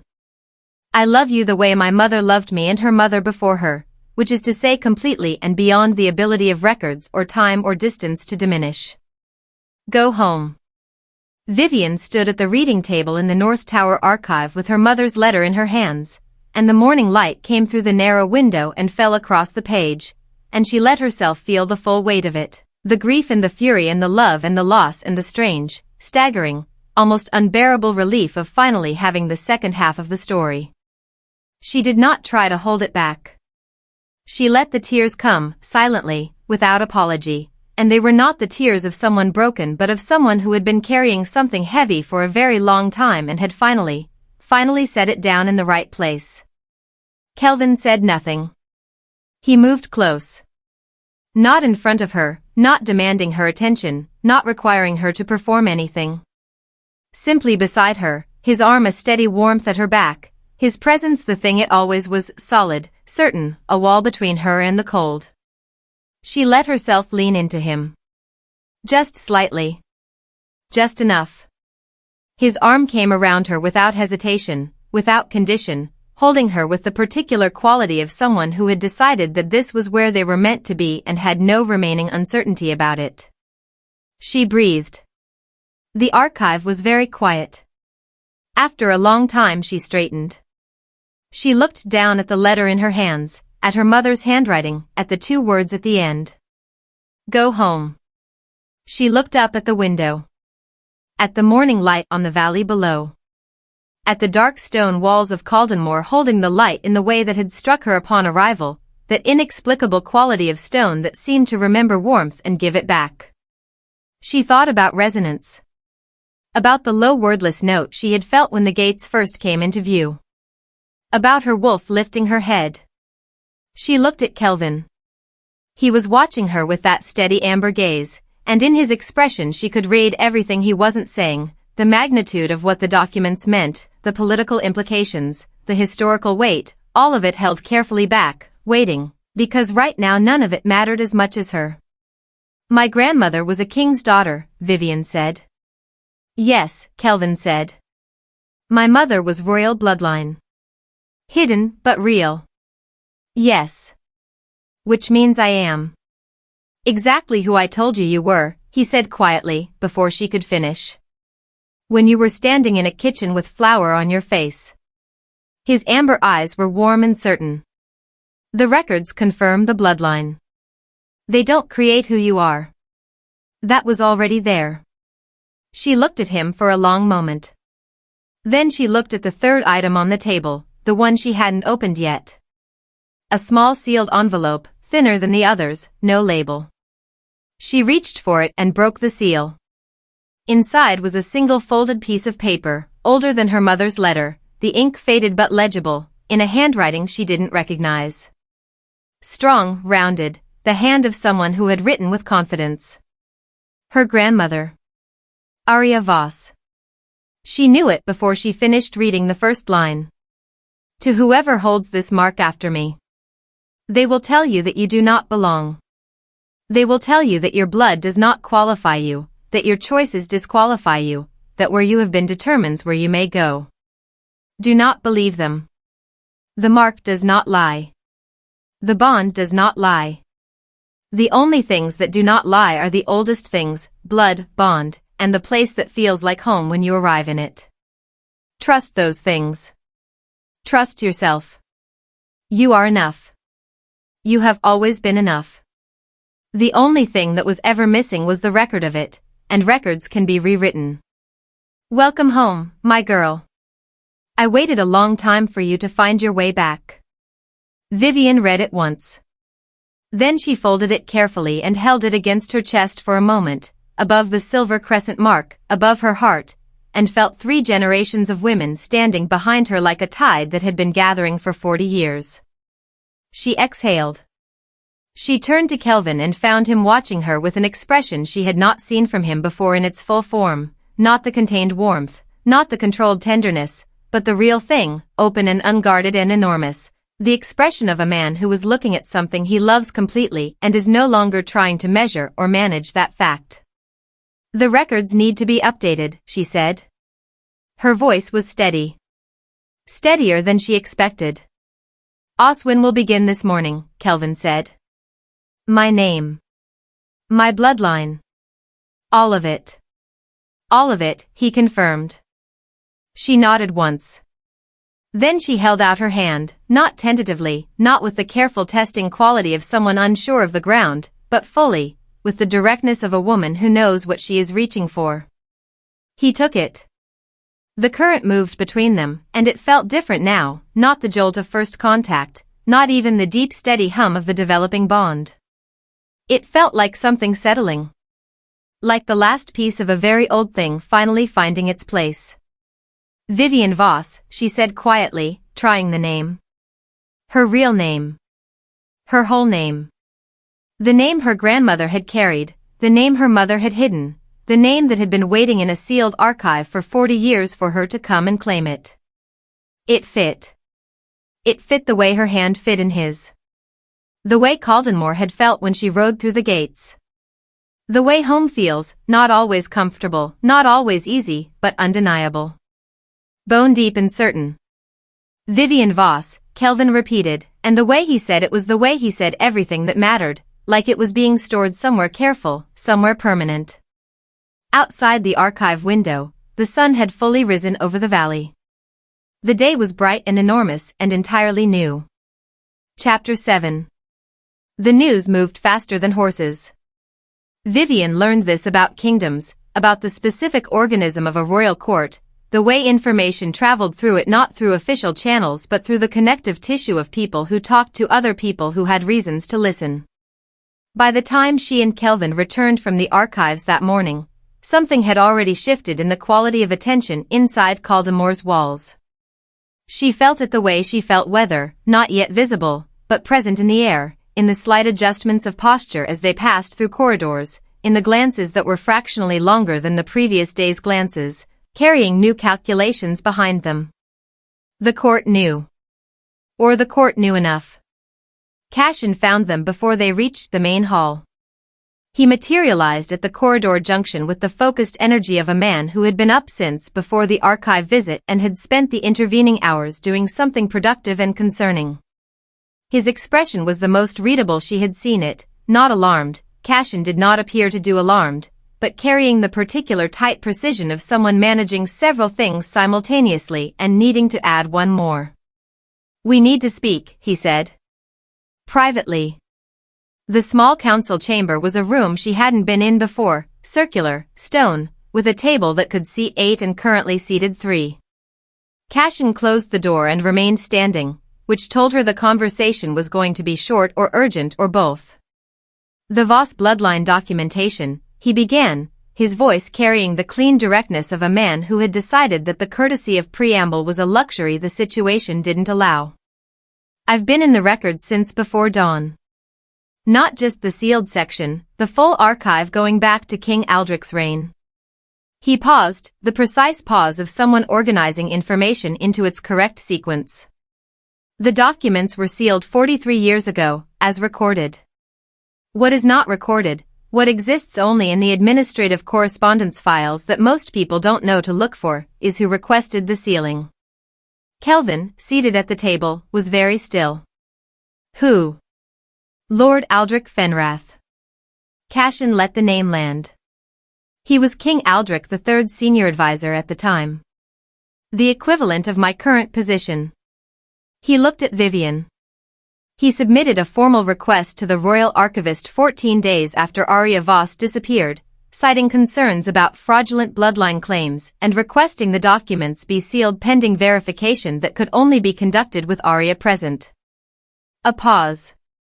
He framed it as protection against imposters. "And the real reason?" Vivian asked. Cashin's expression did not change, but something shifted behind it. Arya Voss disappeared because she formed a mate bond with a wolf from the border territories, a strong wolf, well regarded, but with no title and no political value. Lord Fenrath was the primary opponent of the union. He advised King Aldric that the bond was a threat to the crown's political standing, that it would undermine planned alliance negotiations with 3 major pact territories. He paused. The king was aging and unwell and Fenrath had considerable influence over him by that point.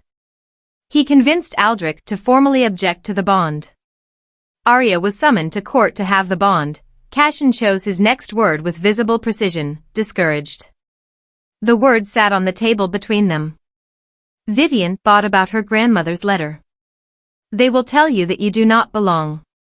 She thought about a woman deciding that running was safer than staying, carrying her mark and her bloodline and her love into obscurity rather than surrender either. "She ran before the discouragement could happen," Vivian said. "Yes," Cashin confirmed. "And Fenrath sealed the records to prevent her from returning on her own terms. If the bloodline documentation was inaccessible, any descendant who appeared claiming the Voss line could be dismissed as unverifiable." He paused. "It was a very effective strategy. It worked for 43 years. Until now," Kelvin said. "Until now," Cashin agreed. He looked at Vivian steadily. "Lord Aldric Fenrath died 12 years ago. His son, Lord Kaelin Fenrath, currently holds his father's seat. He is not on the royal council. The Fenrath family's political influence diminished considerably after the elder Fenrath's death, partially due to decisions that drew scrutiny. But Kaelin Fenrath is still a lord with territory and resources." A pause.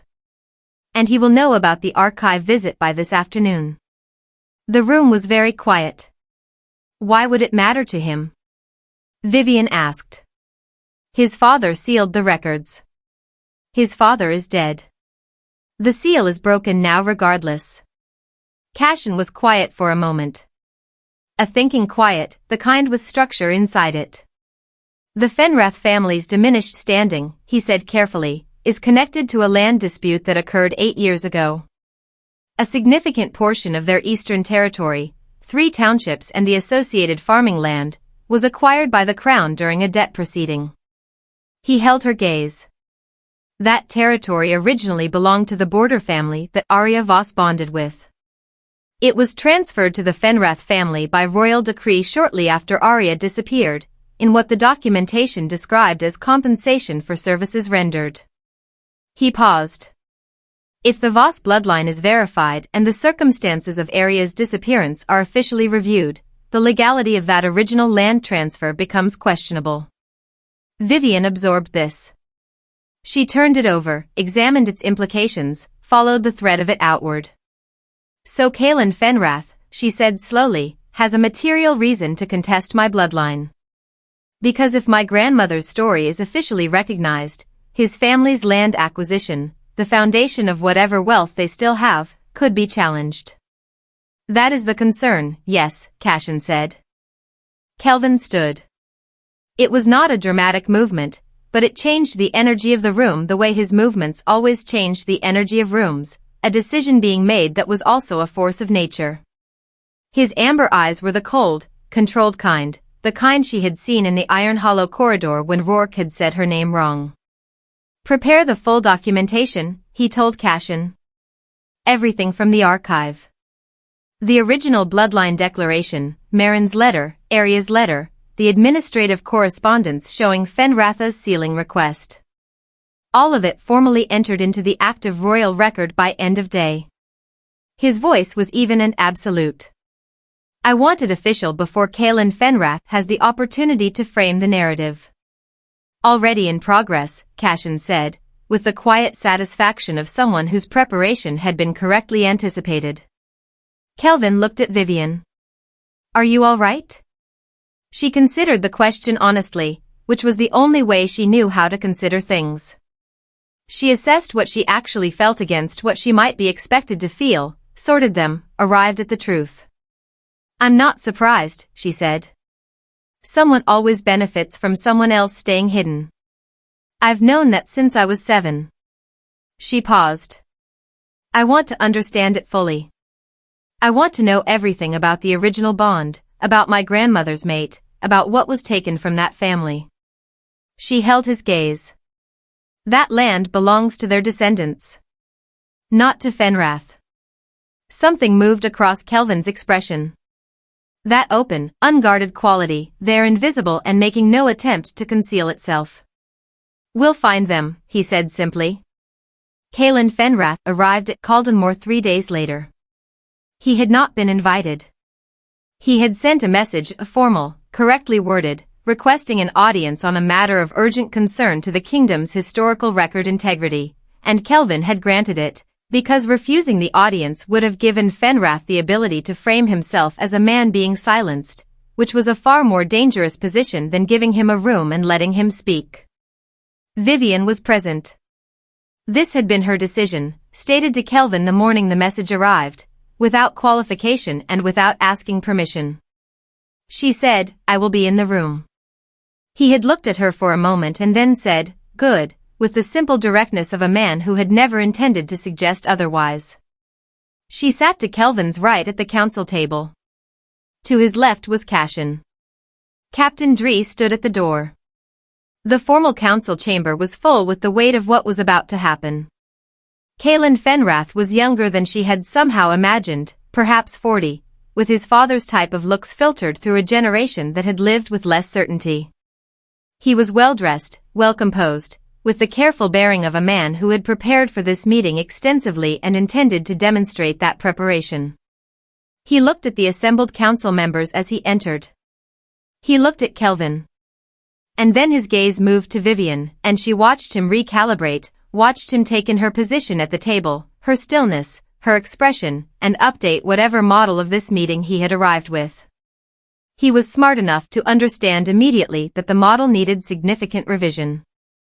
Lord Fenrath, Kelvin said. His voice was courteous and gave absolutely nothing away. You requested an audience regarding historical record integrity. I did, my king. Fenrath's voice was smooth. He had practiced this opening. I come with respect and with genuine concern for the accuracy of the royal archives, which I understand have recently seen activity in the sealed documentation section. He paused at precisely the right interval. Specifically, documentation related to a bloodline claim that my family has historical context on, and which I believe requires careful examination before any formal entries are made. The documentation has already been formally entered, Cashin said pleasantly. As of 2 days ago. Fenrath absorbed this without visible reaction, which told Vivian he had anticipated it and had a second position prepared. Then I hope the formal entry included full context, he said. The Voss bloodline documentation was sealed by my father at the request of King Aldrich himself, a request made because of legitimate concerns about the circumstances of Arya Voss's departure. She left under a careful pause, complicated circumstances. Circumstances that raised questions about her judgment and the reliability of any claims made in her name. What circumstances? Vivian asked. Her voice was even. She had decided before this meeting that she would not perform composure. She was genuinely composed, because she had had 3 days to understand exactly what this man represented and had spent those days not in fear of it but in preparation for it. She asked the question the way she asked all questions, directly, with the full expectation of a real answer. Fenrath looked at her. She watched him deciding how to manage her. The circumstances, he said carefully, of an unsanctioned bond with a wolf of unknown background. A wolf whose origins were, upon investigation, found to be. His name, Vivian said. Fenrath paused. I'm sorry? My grandmother's mate. You're speaking about him as a circumstance. I'm asking for his name. A slight silence. Fenrath had not prepared for this angle. She could see it in the fractional reset of his expression. Idrin Cole, he said. He was from the eastern border territories. Cole, Vivian said. She filed it.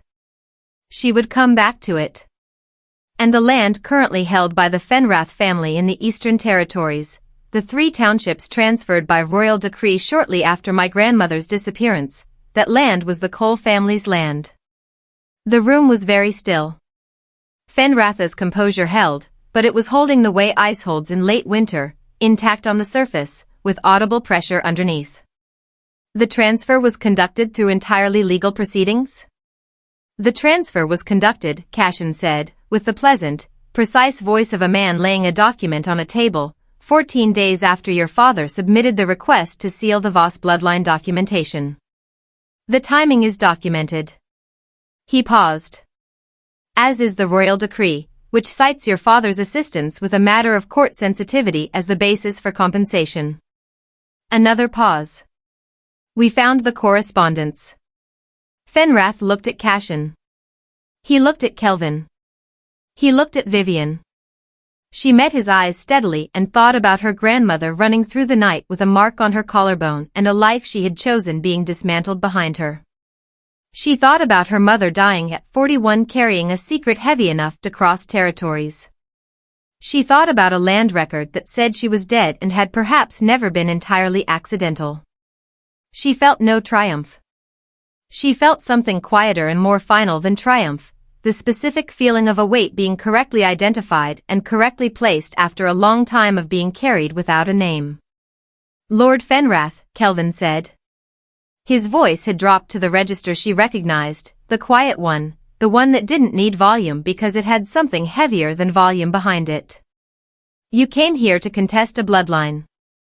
You will leave here with an understanding instead. He paused. The Voss bloodline is verified. The documentation is entered. The circumstances of your father's actions regarding both the sealing of the records and the land transfer will be subject to full royal review. His amber eyes held Fenratha's without any particular expression. The Cole family descendants, when located, will have their claim heard. That is my guarantee, given publicly and before witnesses. Fenrath was silent. You are not being charged today, Kelvin continued. You are being informed. What your father did is not your doing. What you do with that history going forward is. A pause. I suggest you consider that carefully. The silence stretched. Then Fenrath stood, straightened, and inclined his head in the formal bow that the situation required. His face was composed. Whatever he was feeling underneath the composure would be his own problem to manage. My king, he said formally. He left. The door closed behind him and the room breathed again, a collective, quiet exhale, the particular sound of tension being laid down. Vivian looked at her hands, flat on the table in front of her. Steady. She noted this with a distant satisfaction. The Cole family, she said. Will begin the search immediately, Cashin confirmed. They may not know, she said. What happened? They may have been told something different. She paused. People deserve to know the true version of their own story. Yes, Kelvin said quietly. They do. She looked at him. He was watching her with that open, warm expression, the one she was beginning to count on the way she counted on morning light, the way she counted on the steady beat of her own heart. You were right, she said. He tilted his head slightly. About what specifically? What you said in the kitchen. In Iron Hollow. She held his gaze. That I'm not for them. The ones who tried to make me small. She paused. I understand now what you meant. He was quiet for a moment. Then, what do you understand? That small was never the truth of me, she said. It was just the only size they had room for. The council chamber was quiet and the afternoon light was long and golden through the high windows, and Kelvin reached across the table and covered her hand with his, not dramatically, not with any performance, simply the warm, certain weight of his hand over hers, the current between them steady and deep and permanent. No, he said softly. It never was. That evening she stood at her window in the eastern wing and looked out at the valley below Caldenmore. And she thought about 4 generations of women who had stood in places that should have been theirs and been told to make themselves smaller. Arya, who had run rather than surrender her bond. Marin, who had hidden rather than risk her daughter. Vivian, who had been declared dead on a record and had learned to be invisible and had stolen bread at the blood moon ceremony because invisibility was safer than being seen. She thought about what it cost, that smallness.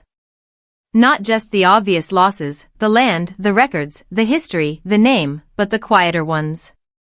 The dreams unlived. The voice unraised. The space not taken. The decades spent making sure that no one looked too closely, that no one had a reason to look at all. She thought about a great hall and amber eyes finding her across a room full of people and the feeling of being seen so completely it had been terrifying. She thought about bread placed on a table. A hand offered on a cliff edge. A letter in an archive. A name spoken like it mattered. She touched the silver crescent mark on her collarbone. Her grandmother had touched it the same way, she understood now. Not hiding it. Keeping it safe until it was time. The time was now. Behind her, a quiet knock. She knew the quality of it. Come in, she said. Kelvin came to stand beside her at the window, looking out at the valley in the last of the evening light. He did not speak immediately. He was comfortable with silence in the way of someone who had never needed to fill it, and she loved this about him, this specific, particular thing, the way his quiet was full rather than empty, the way being silent next to him felt like company rather than absence. Senna is asking about a formal welcome ceremony, he said eventually. For the court. For the household. She says the staff have been asking. A pause. She says they already know you belong here. Vivian looked at the valley. At the dark stone walls catching the last light. At the place that had resonated low and wordless when she first saw it from the road. Go home, her mother had written. Tell Senna yes, Vivian said. She felt him turn to look at her. She kept her eyes on the valley for one more moment, on the wide, ancient, enormous world spread out below, on the particular quality of the light at this hour, on the life that was waiting to be lived in it. Then she turned to face him. His amber eyes were warm and full and entirely hers. She stepped forward and kissed him, not tentatively, not carefully, not with any of the self-protective hesitation she had brought to everything for 20 years.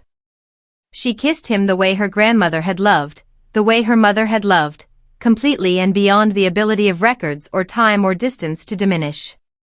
He kissed her back with the same completeness, his arms coming around her with the certainty of someone who had found the thing they had been looking for and had no remaining uncertainty about holding it. When they parted, his forehead rested against hers. His eyes, up close, were the warmest thing she had ever seen. Vivian Voss, he said quietly. Her real name. Her whole name. Kelvin, she said back. Just his name. No title. Just the man. He smiled, the real one, the full one, the one that transformed his face completely, and outside the window the last of the evening light burned gold over the valley and Caldenmore held it in its ancient stones and gave it back. She was home. She had always been coming home. She simply hadn't known, until now, that home was a place that had been waiting for her. Chapter 8. The formal welcome ceremony was set for the 7th day after their arrival at Caldenmore.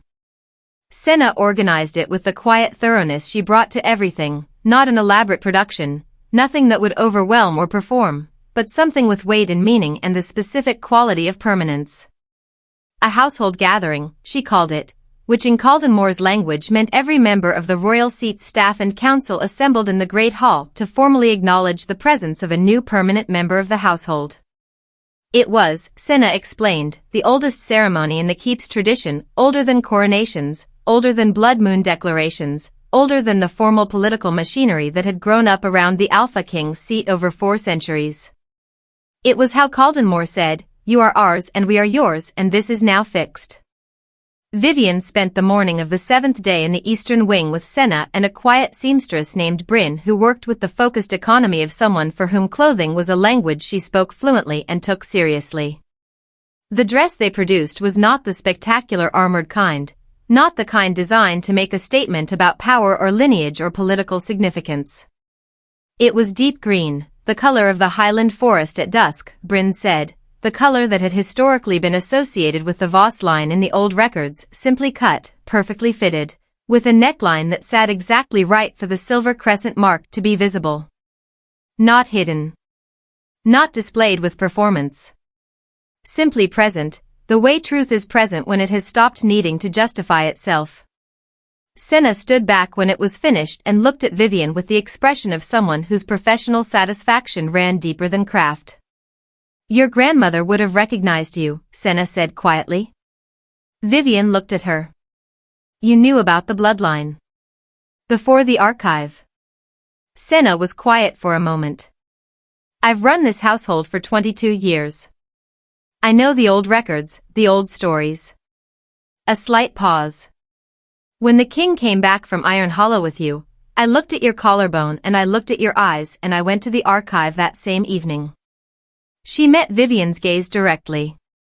I put fresh flowers in the eastern wing chambers before you arrived. The ones Arya Voss favored, according to the household records. She paused. I wanted the room to feel like a welcome. In case you could feel it. Vivian thought about arriving in those chambers. About the inexplicable quality of ease she had felt, the way the room had settled around her like something prepared. I felt it, she said. Senna's expression did something warm and quiet. Good, she said simply. Now go. He'll be waiting. Kelvin was waiting at the great hall doors. Not in the full formal weight of the Alpha King's court regalia, he had told her 3 days ago, when she asked what the ceremony required of him, that he intended to wear exactly what felt right, which she had understood immediately and completely. He wore deep charcoal, clean and precise, with the royal seal at his collar and nothing else performative. He looked like himself, the version of himself she trusted most, the one stripped of ceremony and entirely present. He looked at her when she came around the corridor, and the expression on his face was the one that still, 7 days in, did the irreversible thing to her composure. Not the controlled tenderness. Not the careful warmth. The open, enormous, entirely unguarded thing. The expression of a man who is looking at something that matters completely and is finished pretending otherwise. Green, he said. Voss green, apparently, she said. It suits you. Bryn was very certain about it. Bryn is always very certain. He stepped forward and offered his hand. His amber eyes held hers with a steadiness that she understood, now, was not performed. It was simply what he was, the specific quality of him, the gravity of his attention, the way he made everything he looked at feel like the only thing in the room. Ready? She took his hand. The current moved between them, warm and deep and entirely familiar now, a language she had been learning for 7 days and already could not remember not speaking. Ready, she said. He pushed open the great hall doors. The hall was full. Every member of the Caldenmore household, arranged not by rank but simply by presence, the council members alongside the kitchen staff, the royal guard alongside the archivists, Aldrich and Cashin and Captain Dree in the front row alongside Senna and Petra. Petra, who had somehow made it from Iron Hollow to Caldenmore in 7 days and was standing in the third row with the quietly satisfied expression of someone who had seen something coming from the beginning and was glad to see it arrive. Vivian looked at the room full of faces looking back at her and felt something she had not felt in any room, in any crowd, in any gathering in her entire life. Expected. Not just seen. Not just tolerated. Expected. Waited for. The feeling of a space that had always had her shape in it, standing empty until she arrived to fill it. Her wolf sat very straight. Kelvin walked her to the center of the hall, where Senna stood with the household ledger, the oldest book in Caldenmore, its pages thick with 4 centuries of names, every person who had ever been formally welcomed into the keep's permanent household recorded in the permanent ink of official record. The hall was very quiet. Senna opened the ledger to the current page and looked at Vivian with that warm, precise expression. It is the tradition of this house, Senna said, her voice carrying through the silence with the ease of long practice, to record in permanent ink the name of every person who becomes part of Caldenmore. Not their title. Not their rank. Their name, the full name by which they are truly known. She paused. The name that is real. She held out the pen. Vivian took it. She stood at the lectern with the household ledger open before her and the full name she had only recently learned to say aloud, and she wrote it without hesitation, without the trembling she might have expected, with the steady hand of someone who has been carrying a thing for a long time and has finally found the right place to set it down. Vivian Voss. Clean lines. Permanent ink. The official record correcting itself at last. She set the pen down. The hall responded not with the formal applause of ceremony but with something quieter and more genuine, a murmur, warm and collective, the sound of a large group of people feeling something at the same time. Dree gave her single nod, the small one, the one Kelvin had said she didn't give everyone. Cashin's expression had arrived at something that was unmistakably, if economically, approval. Aldrich was smiling with the uncomplicated fullness of someone who had not yet learned to ration his warmth, and Vivian found she was grateful for it. Petra caught her eye from the third row and gave a small, decisive nod that said everything her quiet demeanor always said and never needed words for. Kelvin stood beside her, and when she looked at him his amber eyes were bright with something she recognized as the real version of the expression she had first seen flash across his face in the great hall of Iron Hollow, not the king's face, not the controlled public face, but the underneath one. The one that had looked like longing being replaced, finally, by arrival. She reached over and took his hand. He held it the way he always held it, firmly, certainly, like someone who had made a decision and had no remaining questions about it. 4 days later, the Cole family was found. Cashin brought the information himself, which told her it was significant. 2 descendants of Edrin Cole, a brother and sister, Nara and Joss Cole, both in their late 30s, living in the northern border territories in the modest circumstances of a family that had lost its land and never fully recovered. They had known the shape of the injustice done to their grandfather. They had not known the full story. Nobody had ever told them Uriavas's name. Vivian read the report twice. Then she went to find Kelvin. He was in the council chamber with Cashin and 2 other advisors, which she would have been hesitant about interrupting a week ago and was not hesitant about now. She had been finding her way through the geography of Caldenmore not just physically but in every other sense, learning which spaces were hers, which decisions were hers to weigh in on, which version of herself she was allowed to be in which rooms. The answer, she was discovering, was all of them. In every room. The full version. She had been getting better at believing it. The Coles, she said, standing in the doorway of the council chamber. Kelvin looked up. Cashin briefed you. He did. She came into the room fully. I want to meet them. Before any formal proceeding. Before any legal review. She held his gaze. I want them to hear it from me. What happened to their grandfather and why and what it has to do with us. Kelvin looked at her steadily. Because they deserve the true version of their own story, he said. Repeating her own words back to her. He had remembered them, filed them carefully, and was now returning them as confirmation. Yes, she said. I'll send a formal invitation today, Cashin said, with the particular efficiency of someone who had anticipated this decision and had the letter half-drafted.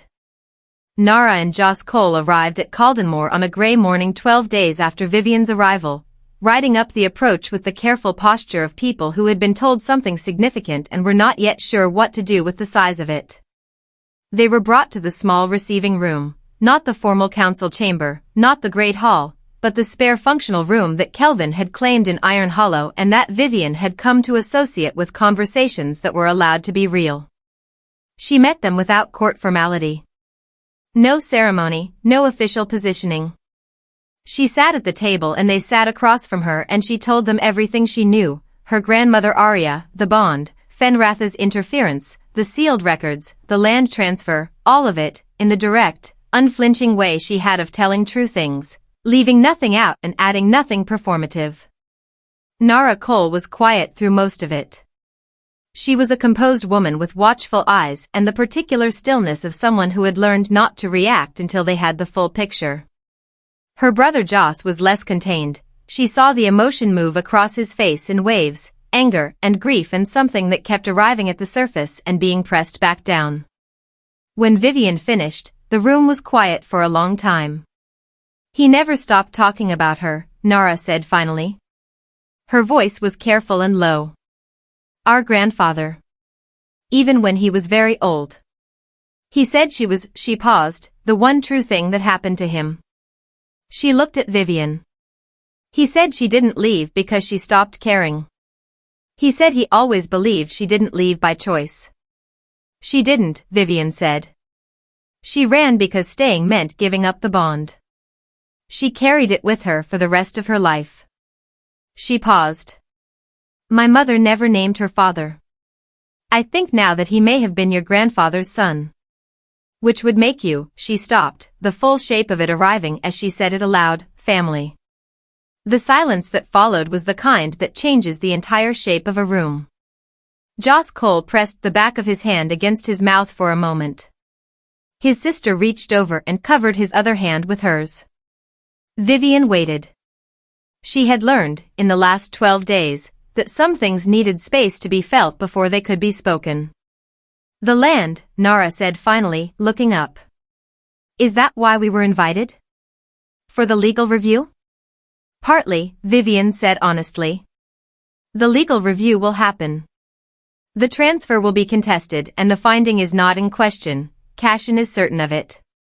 The land should be yours and it will be addressed. She paused. But that's not primarily why I asked you here. She held Nara's gaze directly. I asked you here because my grandmother's story and your grandfather's story are the same story, and the people who tried to separate them are dead, and the people who benefited from that separation will face a formal accounting. Another pause. And because I spent 20 years not knowing where I came from, and I understand what it costs, and I didn't want you to spend another day without the full version. Nara looked at her for a long time. Then she nodded. A single, deliberate nod, carrying the weight of a great deal more than a cent. Thank you, she said. Simply. Completely. Vivian reached across the table and placed her hand over Nara's, in the same instinctive gesture she had watched Nara use with her brother. An echo. A recognition. Thank you, she said back. For existing. Both of you. A pause. It means she wasn't erased after all. The formal legal proceeding regarding the coal land took 3 weeks. The finding, as Cashin had predicted, was unambiguous. The original transfer was ruled invalid, the land restored to the Cole family descendants in full, with additional provisions that Kelvin added at Vivian's suggestion and which Cashin drafted with his usual precise efficiency. Provisions for the restoration of the Cole family's official pack record standing, provisions for a formal historical correction to the Royal Archives account of Arya Voss's departure, and a public declaration from the Crown acknowledging what had been done and why it had been wrong. Not a quiet correction. A public one. A named one. Vivian had been firm about this. Quiet corrections protect the institution, she had said, when the question of how public the acknowledgement should be was raised in council. Public ones protect the people the institution failed.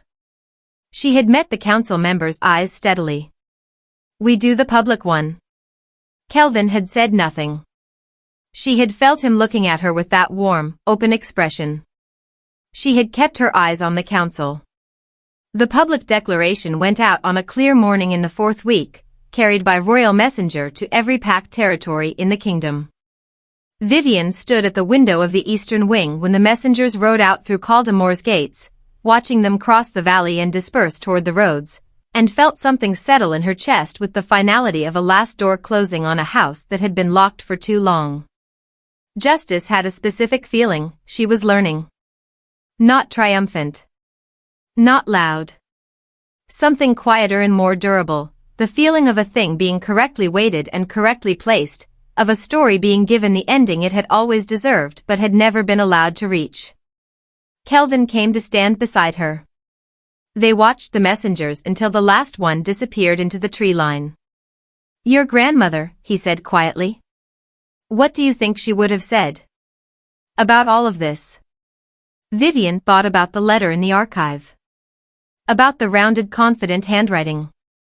About a woman who had loved completely and been punished for it and had carried that love intact across territories and decades and had somehow, in the end, sent it forward through her bloodline like a message in a bottle cast into a river with absolute faith that it would arrive. I think she would have said it took long enough, Vivian said. The corner of his mouth moved. And about you specifically? She thought about it. She thought about what it meant to run and hide and survive and eventually stop surviving and start living.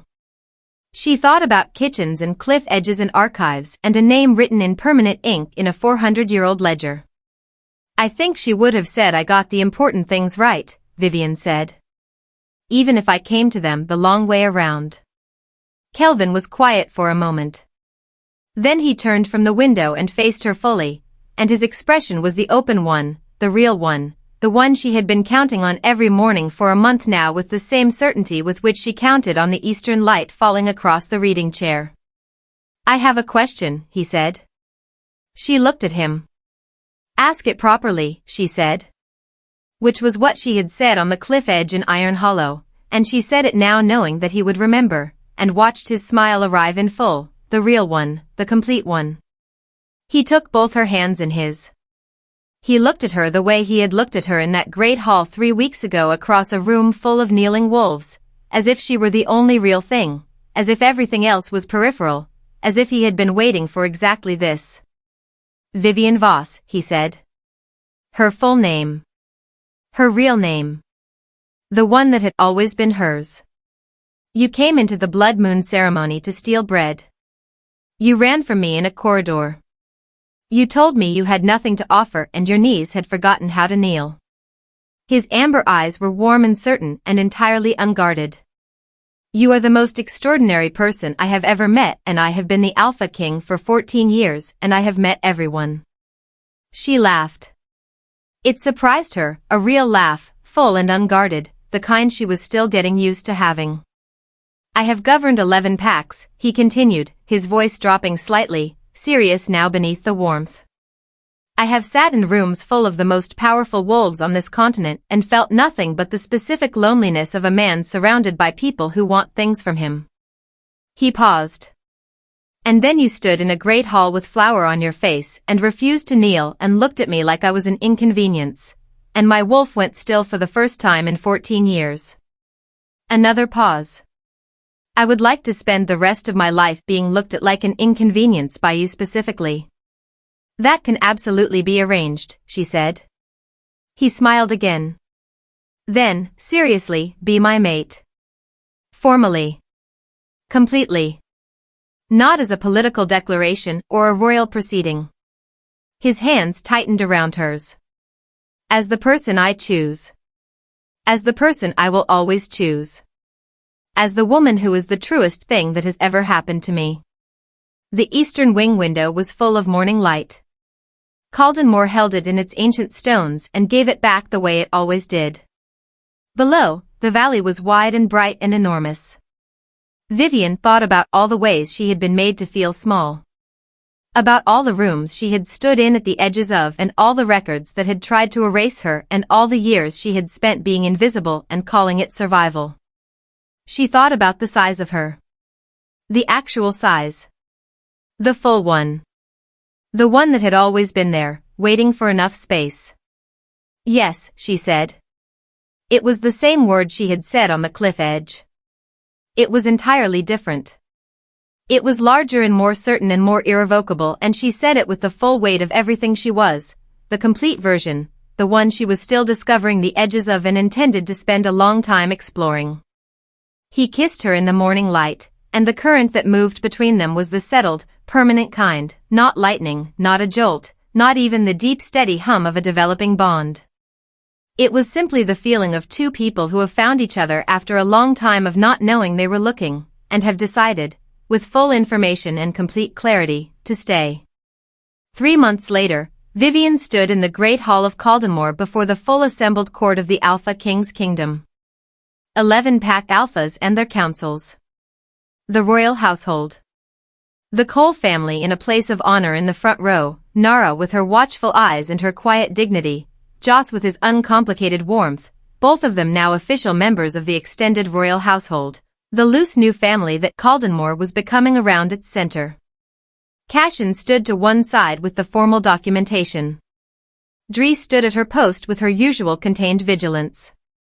Aldrich was smiling the uncomplicated smile.